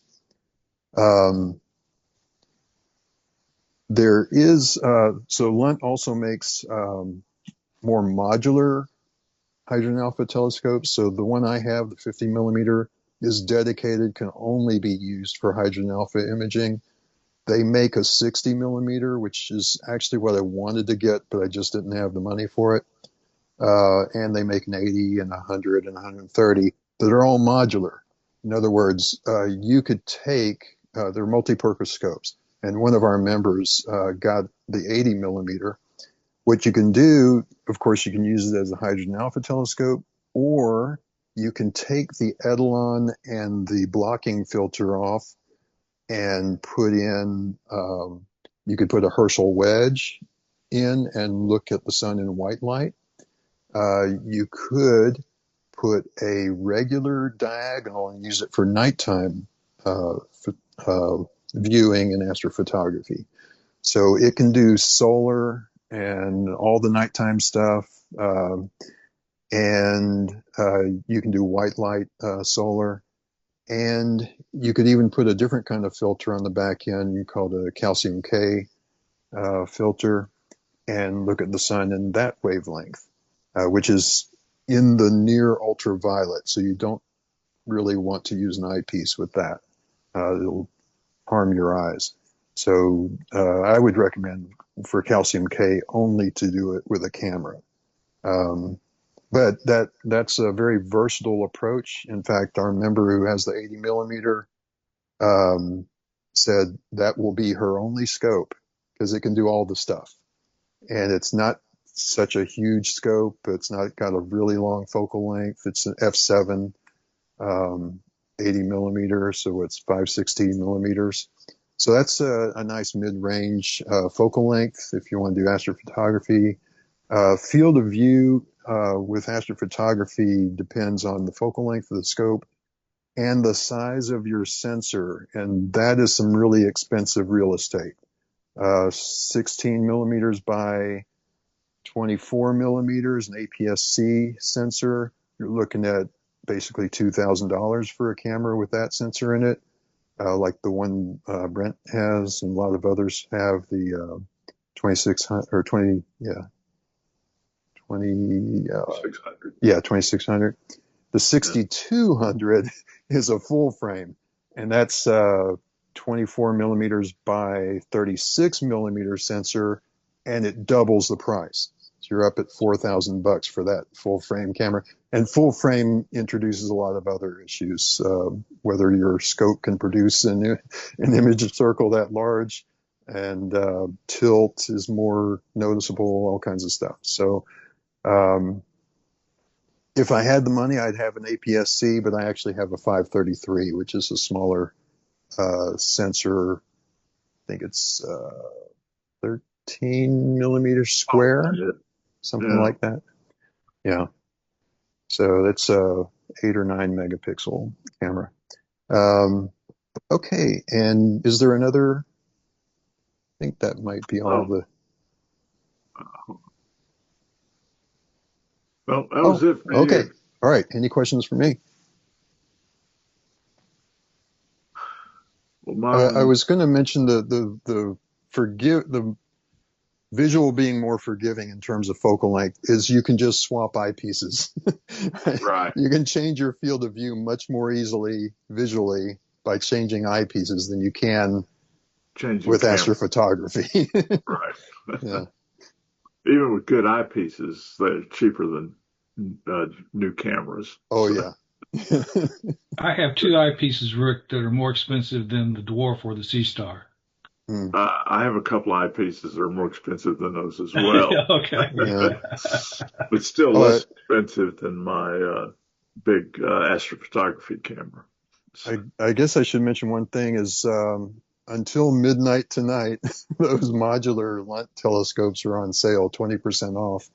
So if you already decided to get one, don't wait till tomorrow. But where is that? Direct from Lunt. Oh, direct from Lunt. Okay. Yeah. Probably the retailers are honoring that sale also, but personally, I would go direct. All right, Mylon, what is the telescope you're going to recommend for solar? Just one scope. Oh my gosh. Well, like Brent was saying, it really depends on what you want to do. You know, if you want the versatility, if you're visual and you're not interested in astrophotography, don't get a smart scope, don't get a camera, just get a telescope with an eyepiece and a filter, or a Herschel wedge, which that's something I don't have. I'd like to get eventually for both visual and photography. So really, like I always ask, what do you want to do with your scope? Right? Do you want to take pictures? Okay, No, multi-purpose. You're looking at a rabbit hole. If you have to choose a scope to do both. Visual and. For solar, you really don't have to get an apochromatic, which is more expensive. So I like my 4-inch. I can use it for everything: planets, the moon, sun. Is that a Lunt? No, that's the 4-inch is just a regular achromatic scope. It's Celestron Explorer. Let's see, what do they call it? Star Sense Explorer DX. Don't get the LT. The LT is has a wobbly mount, And I think everyone will agree you don't want a wobbly mount. you, you want something that's nice and solid, and otherwise it's not going to be enjoyable. And it's all TAS, it's nice and simple. For the sun, you don't need long exposures unless you're going to do a time lapse, right? Then you want to kind of keep the sun, and you might want to keep the sun in the same orientation. And I should mention also that the Dwarf and the SeeStars both do time lapses. Is very easy to do. So I did time lapse of the total solar eclipse. I've done lunar eclipses. I did a time lapse with the comet, ZWO last year, Atlas, right? ZWO Atlas, whatever the number was. Yeah, so that's very easy to do. Brent's done some wonderful time lapses solar. I haven't even tried that yet because it eats up memory. I mean, it's a big memory hog when you're doing that kind of stuff. And solar, you also have other options. There's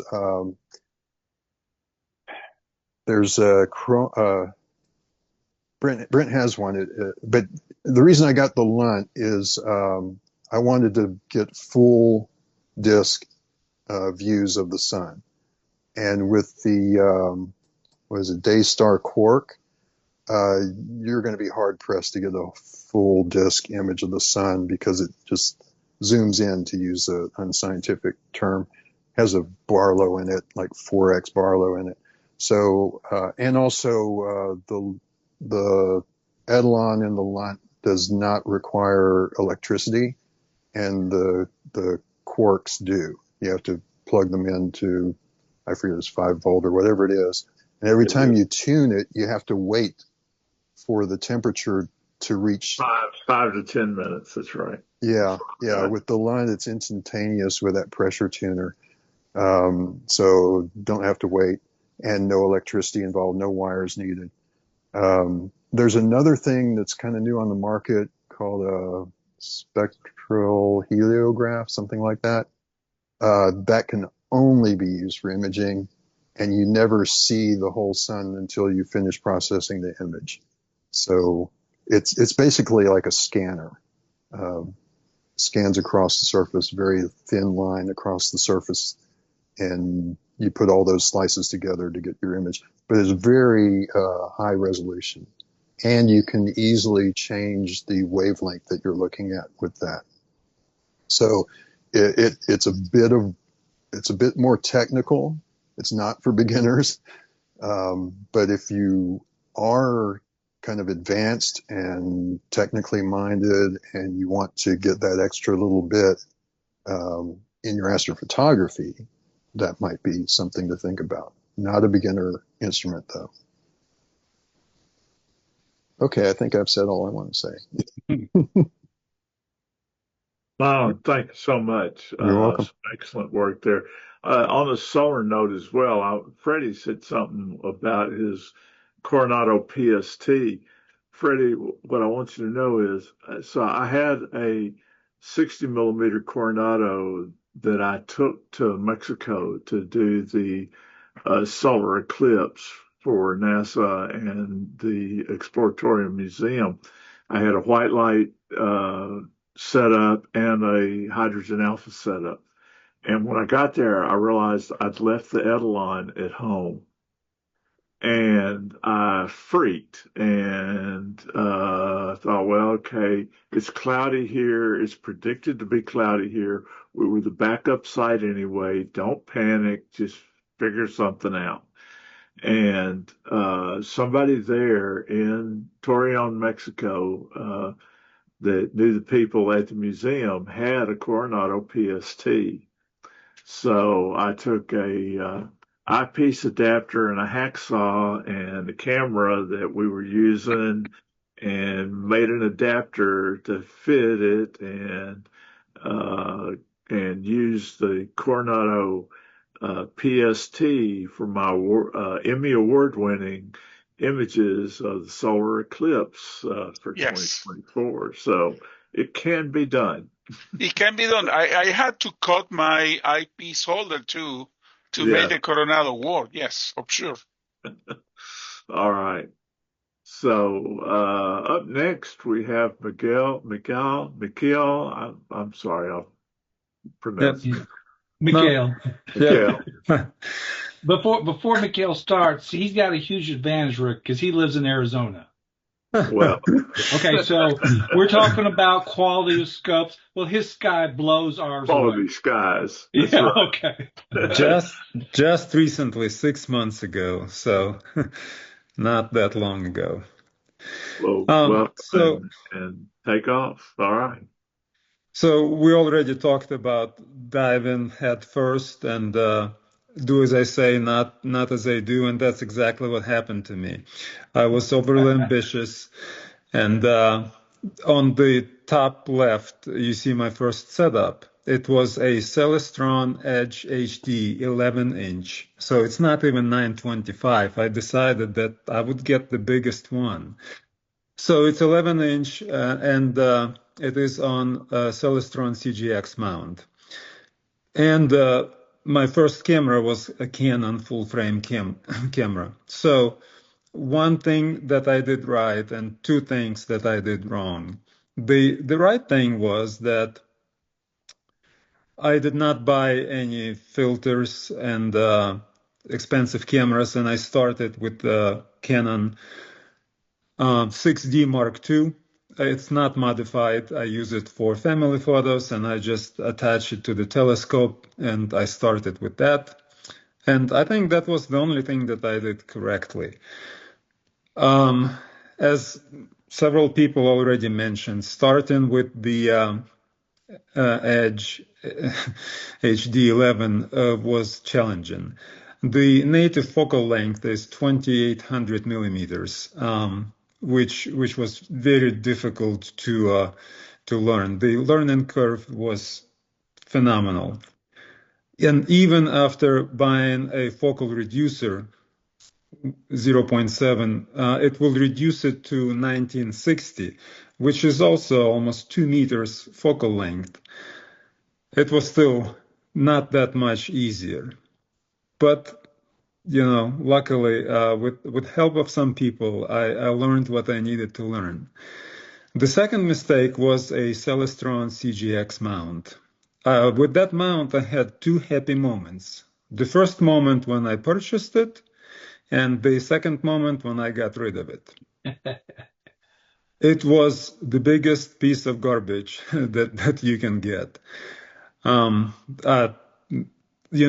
followed the YouTube reviews, and that was another lesson. Don't listen to some YouTube reviews. Listen to people that you know and trust.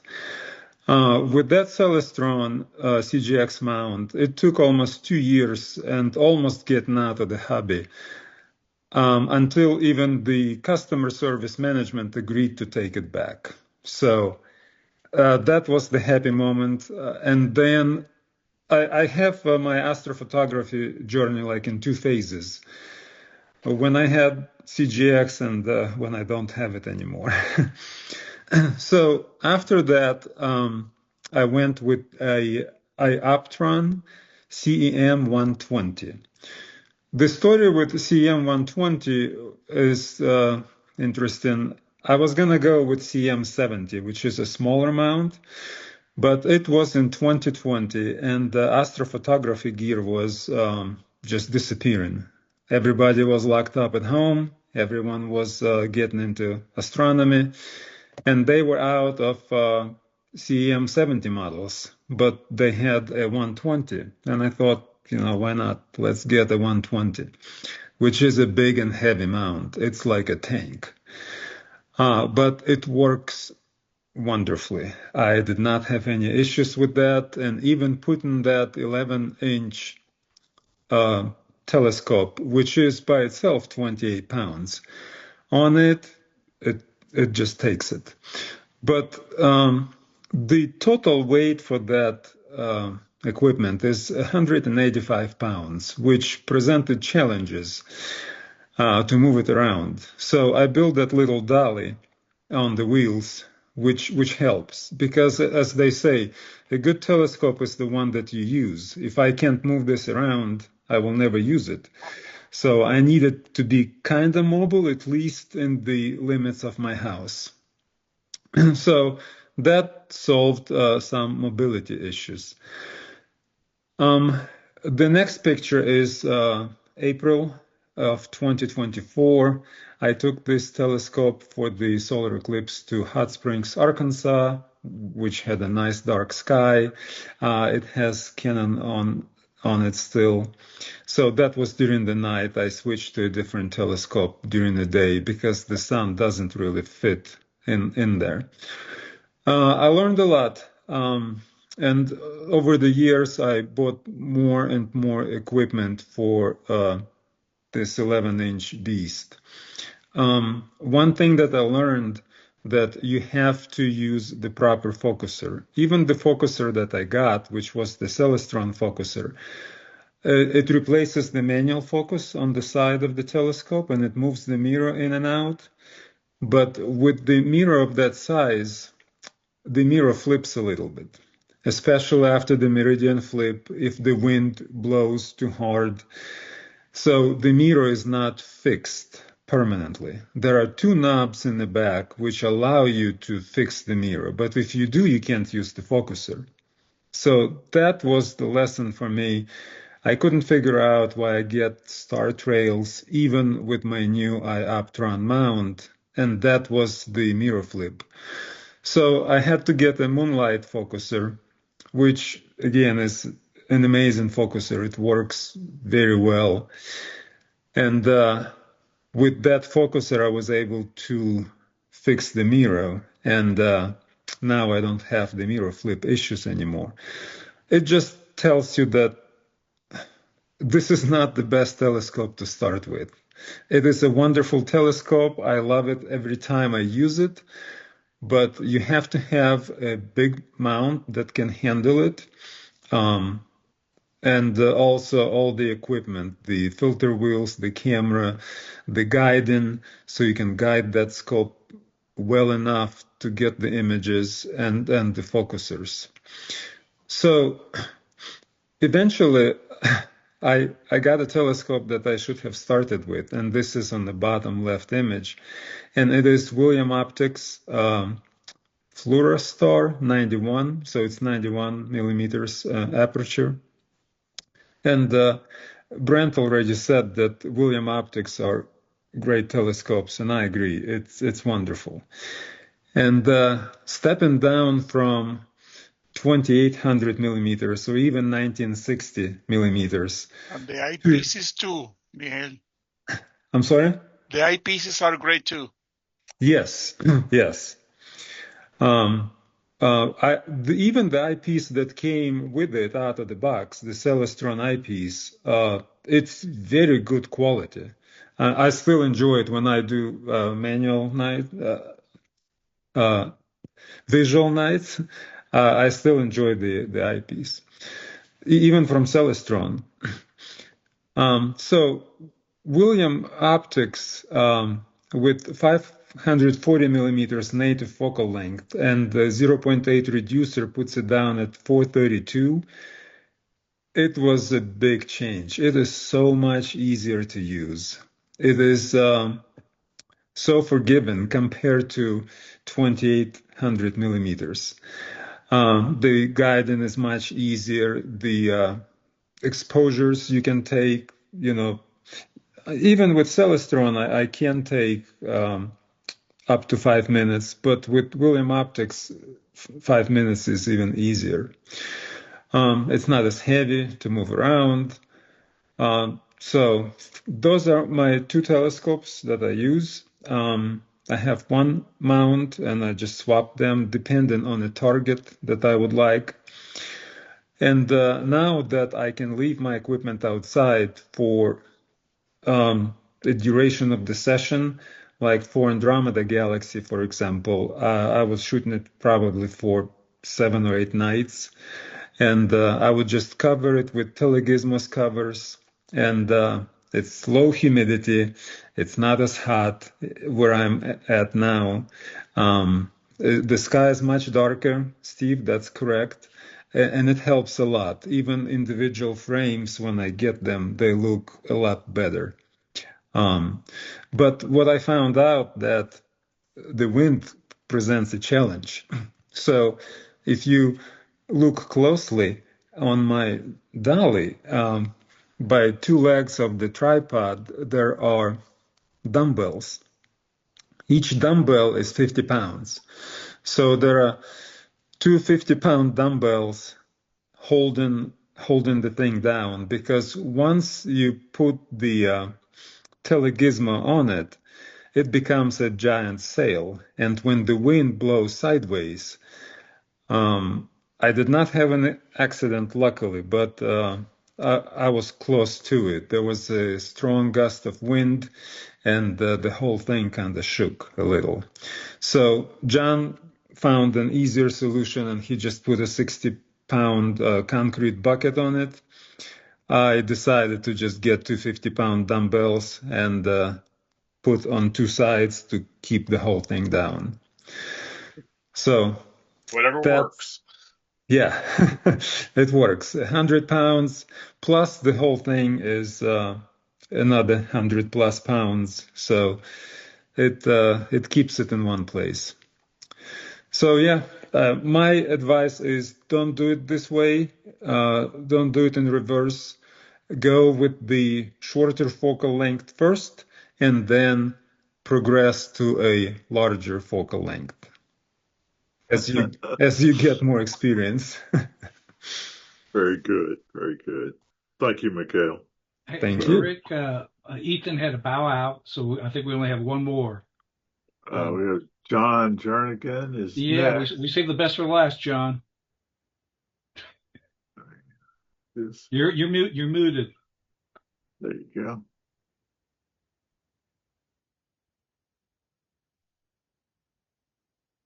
John, are you there? Hey, John, you're muted still. You're muted. Unmute. Okay. There you go. Okay, I went to sleep. Sorry about that. I was starting to think it might be. One thing, I have the oldest telescope up here. That brass one up there was made around 1900 by a British company. And I found that in an antique store in the process of refurbishing it, and I found a machine shop that's willing to work with me and make brass pieces for it to replace what's missing. So anyway, that's one of my little projects I've got going. But one thing to remember when you buy this equipment is that probably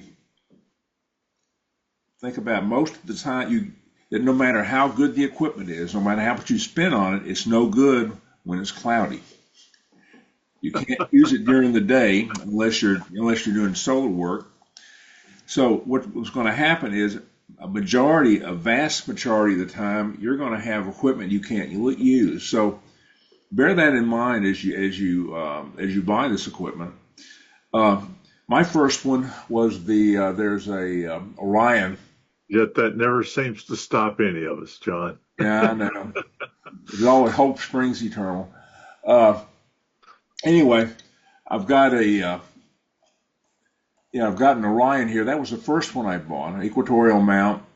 And what I wanted, and was retiring in 2020, and I wanted to get into something. I said, let's just do astronomy. I've always wanted to look at the stars. I've read a lot about all this stuff, and so I want to look at it. So I bought an Orion equatorial and found out, how the heck do you work this thing? And then once you get it set up on a planet, which you have to keep messing with it. You have to keep moving it. And it was really frustrating first step for me.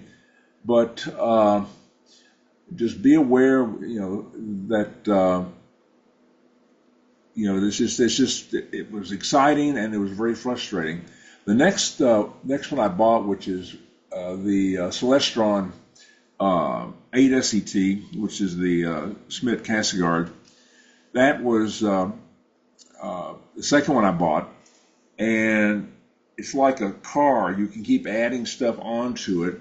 I started out with just the basic model, and then I wound up going to the, let's see here, I got my list here.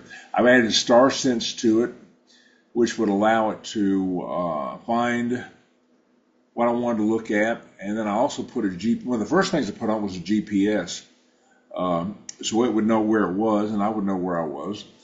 And then I got the star sense, which rather than having to go out there and manually find 3 stars, 2 stars, whatever type of alignment you wanted to do, you would set it up and you would get it sit at the horizon. You hit the button on it and tell it to calibrate, and it would calibrate.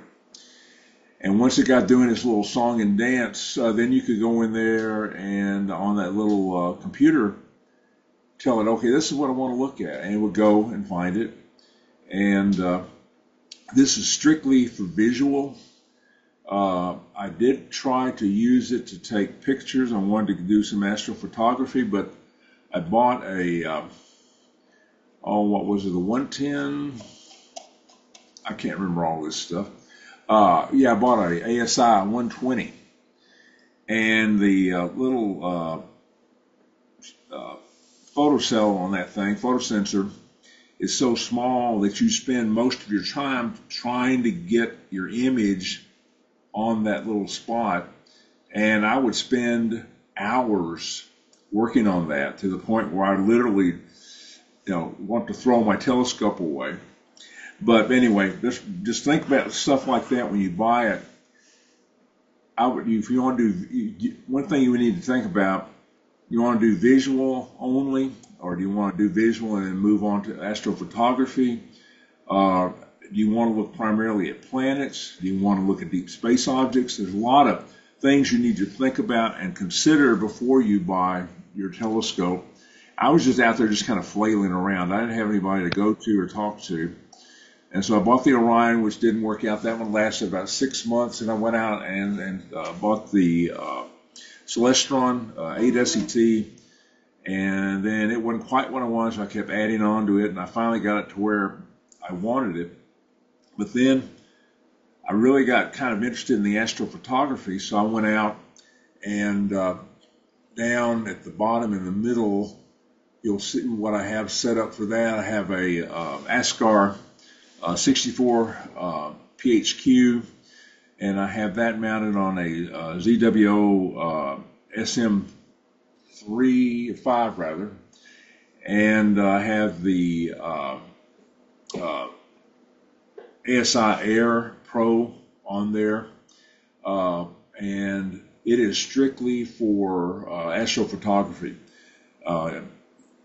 You can't use it for the visual, anything like that. So once you set up for astrophotography and you get into that setup, then you're getting away from being able to view things with your eyes. If you want to do a visual, it's like you can't have both almost. So just think about that, and really think about how much money you want to put into things, because you get a good tripod that's powered that you can track with. You can spend upwards of, I don't know, $5,000, $6,000, $7,000 if you want to. Your optics, you can spend as much on that as you want to. I pretty much have put a limit on things. I said I'm going to only work with what I have. So I bought a good camera. I bought a ASI 2600 MC Pro that I use for my deep space. And then I bought and once again, it depends on what you want to do with it. If you want a deep space, 2600, and I wanted to do some planetary, so I went out and bought the ASI 585 MC for the planetary. I'll have to say that this past year and a half has been pretty exciting, because to go out and set up and watch an eclipse, that was just, that made my year right there. I was over at outside of Hardy at the Boy Scout camp with some others, set up for it, and got some great pictures. I used a filter a solar filter on my Celestron, rather than go out and buy a specialty camera or telescope for solar. I bought a used 35 millimeter camera. I've got a Canon EOS Rebel T3, I think it is. And I got the adapter rings and I hooked that up, set that up on my Celestron, and got some software and set it up to time it and for it to tell me what to do when, because all during the beginning and exit phases of the eclipse, you want to have you've got to have a filter on there, but once you get to where you have the eclipse is in totality, you have to yank that filter off of there. So if you don't time it right, you're going to miss it or you're going to burn something up. But got great pictures of the eclipse, and then there have been 3 comets so far that I've been able to get pictures of, which that was really exciting, that sort of thing. So anyway, and kind of long and the short, if I was going to start again, well, let me talk about the SeeStar real quick, like here, is the S50. That is one of the best purchases I have made. I bought it before it was available. It's about $500. It is it's like a all-in-one, I think is what they refer to it as. It's strictly for deep space. It's not good for planets. But this thing, it fits in a case. It comes with a shorty tripod. You can grab this thing, throw it in the car. I throw it in the truck when I go camping. If I go out of town, I can take it with me. I go to the beach, I can take it with me. And I'm taking a lot of really good pictures with that. The bad thing about it is, and a lot of this stuff is that, like Rick was talking about, in the good old days, you had to know where you were pointing your telescope. Now, you can go in there and there is a virtual layout of the sky, and you tell, okay, what do you want to point at? Well, I want to point at this nebula. I want to point at this galaxy. I want to point at Andromeda, and it does it for you. You don't have to go out there and pull out a compass and whatever else you need to find the thing. So I know I've been all over the board with this, but I would definitely sit down and plan out what you want to do as far as what your plans are, and then talk with someone who has some experience and start simple. Because if you don't and you start having to do add-ons and buy and get rid of, like you've heard examples of buying these really nice telescopes that just don't work, but you spend a lot of money for it and you feel guilty about it, so you want to make it work, that's really frustrating. So just plan and decide kind of what you want to do. Talk to someone who has some experience with it, and you can buy a great set of binoculars that may do what you want to do. You can go out and buy a very simple refractor telescope and do what you want to do. Just plan it out on the front end, and I didn't. I just went out there and did it. And I've got a mess of equipment sitting here that if you want to buy something on sale, I will sell it to you. It's stuff that I've never used. So anyway, that's kind of my bit. I came in on the tail end. I'm probably one of the newer ones who's been doing this a shorter period of time. So I'm still learning. It is sometimes one of the most rewarding and most frustrating things you can do. You get out there and try to get your telescope to calibrate, and you spend an hour out there fighting, fussing, and cussing, and then you find out that you left the lens cap on. Done that many a night. So anyway, that's my 2 cents worth. So Thank you, Bud Scott. All right. So I think that wraps us up. So I want to open up the floor to any questions. Also, if you just want to introduce yourself, if you're new to the Memphis Astronomical Society, if this is your first meeting you've attended, just want to say hello or just want to chit chat for a few minutes, please feel free to unmute and speak now. Yeah, hello there. Our newest member just joined tonight. Ward, do you want to say hi? Yeah, hi. This is Joe. Okay, Joe. Joe, Well, what's your I last name? think I think if you're new to astronomy and you just want to buy a scope so you and your family could sit in the backyard and look at things, probably 95% of what you just heard scared you to death. Uh, First thing I'd recommend, if you can go to a star party and look at some other scopes that are available, that's helpful. If you know someone with a scope, find out what they like and what they don't like about their scope. Secondly, there's nothing worse than sitting in your backyard at 40 degrees trying to find something and you can't find it. That'll discourage your kids and your family. So at star parties, we'll have outside of the observatory scopes, there'll usually be at least a dozen docents who bring their what I call backyard scopes, what we've been seeing. And they'll range anywhere from $250 to $45,000 scopes and some homemade scopes. And people will ask you, what scope should I buy? And of course, it's like saying, what car should I buy? Depends on what you want to use it, how you're going to use it, do you want to transport it or what have you, and how much money do you want to spend. You might spend $1,000 on a nice scope and it becomes something you hang your coat on because you lost interest in it because you can't find anything. So what I recommend to people, and I know it's been mentioned before, is to go to Celestron StarSense. You can get scopes, new scopes for $250 on up, depending on what you want to look at. Or you can go to their website and get refurbished ones from $200 on up. As mentioned before, StarSense works with an app, and it'll point you to the direction of what you want to see. That makes it more entertaining. If you're not into science, you just want to look at stuff, you don't want to write a paper, I think an inexpensive StarSense is the way to go. Keep away from department store telescopes. Go to the name brands and use them. And once again, like I say, try to find someone who has a scope or go to a star party and view the various scopes and talk to the people about the scope. They'll talk your ear off about their scope, what they like and what they don't like. And that would be my recommendation to beginners. Thank you. Joe, you mentioned an observatory. Where are you located?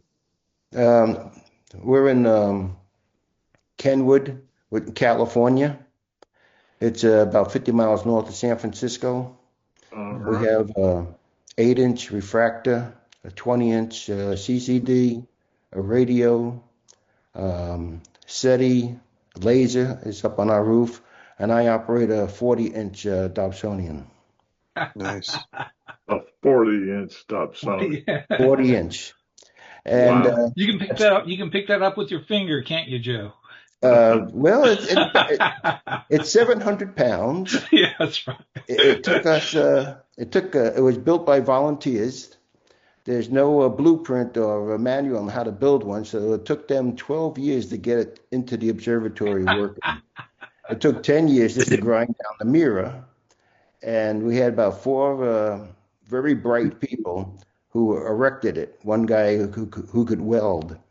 And if you get 4 smart people together, you get about 7 different ways of doing things. So as I like to tell the story, there was a lot of creative language going on as they built it. It was built in 3 different homes of their garages. That's really good Very advice, cool. Joe. Thank you. Very cool. You know, Yes, thank you. That'd be worth a presentation sometime, Joe, if you could put together a story about how that was built and come share it with us. That'd be great. Well, actually, 3 of the people are still around. It was placed about 12 years ago. Wow. And, one guy wrote a book on how to build one, with pictures and whatever. So I can contact him because he is, he's like I say, one of the guys who built it and can tell the story better than I could. That'd be a fun one to listen to. Yeah. All right. Anybody else want an Yeah. introduction? I wanted to say hi. My name is Ward Archer. This is not my first meeting, although I think it may be the first one where I paid money. Yep. He joined tonight. Yeah. Yeah. I don't think I ever went down as far as the pay button. I don't know, but I've sort of been out of the hobby for 30 years, and about 2 months ago or so, I I made a time lapse of the supermoon on my Canon mirrorless camera, and wound up pulling out my telescopes. I've got an old Teleview, which is a great scope, and it's still there, and I have a Meade Smith Cassegrain, which was, my memories of that are just so negative from being so big and trying to get it aligned and so forth. But anyway, so I'm sort of pondering um, if I could take the old Genesis and get it converted to a astrophotography scope, or should I just leave it as it is and just get a better mount for the Canon? Anyway, that's sort of where I am in the process. But anyway, thanks for all you guys do. It's really, really been great, and I appreciate it. Well, thank you, and thanks for joining. And drop me an email sometime. The Teleview is a refractor, right? Yeah, uh-huh. It's It's the Genesis. yeah. It's an f5. I think it's 500 millimeters. Yeah, you know, One of our members has one that of that.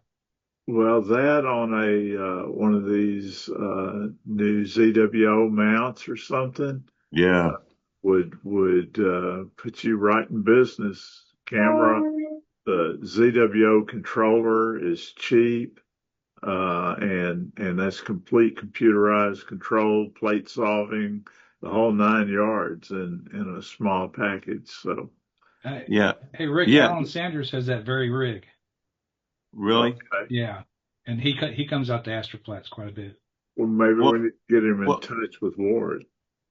So do you think it would be better to get it rigged up to put the Canon R6 on there, or should I get one of these, specialty can? No, I start with the Canon. That'll be fine.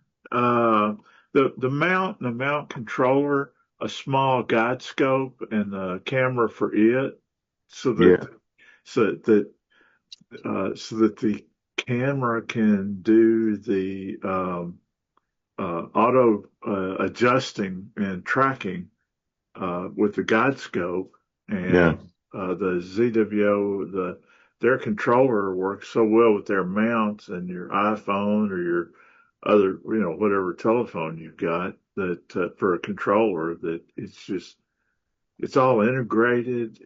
Oh, well, it sounds like a beautiful thing. Yeah. Yeah. Okay. Well, With the thermal noise in Memphis, of the sky noise, the thermal noise of the camera of these cooling cameras do not give you any advantage at all. When you go out to a 3.5, 4 Bortle site, it gives you tremendous advantage. Yeah. But if you're shooting your backyard in Memphis, Bortle 789, no, you might as well be shooting your Canon. Yeah. Short, and the beauty is you can take short frames, short exposures, and in software after the fact stack those images together to get the equivalent of what used to be take hours of exposure. I I got started in this. I was shooting 35 millimeter film and trying to guide manually a telescope for an hour and a half, where I fell asleep and ran into the eyepiece and screwed the whole thing up. So, uh, it's the hobby now is beautifully uh, adapted to what we've got to live with. Plus, all these short exposures helps with noise, the light pollution. You get a light pollution filter, and you get rid of that, so you can do most of this work in the city. It's amazing the images you can get from the city these days. Plus, I was once you get it blown fired away. up with that DSLR camera, like I mean, it's just you're unscrewing and then screwing on a new camera. If you decide to get another one, it Yeah, changes literally nothing. You're just pulling one off and putting the other on. You may have an Really? adapter change, but like that's literally it. Okay. That sounds interesting. Yeah. I've still got the tripod that I bought with the Teleview, and I can't remember where I bought it.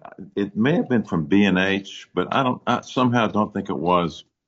I mean, this is way back in the 90s, and I bought the great scope, some great eyepieces, and I cheaped out on the tripod. And it's a wooden tripod with wing nuts and you know what we do with those?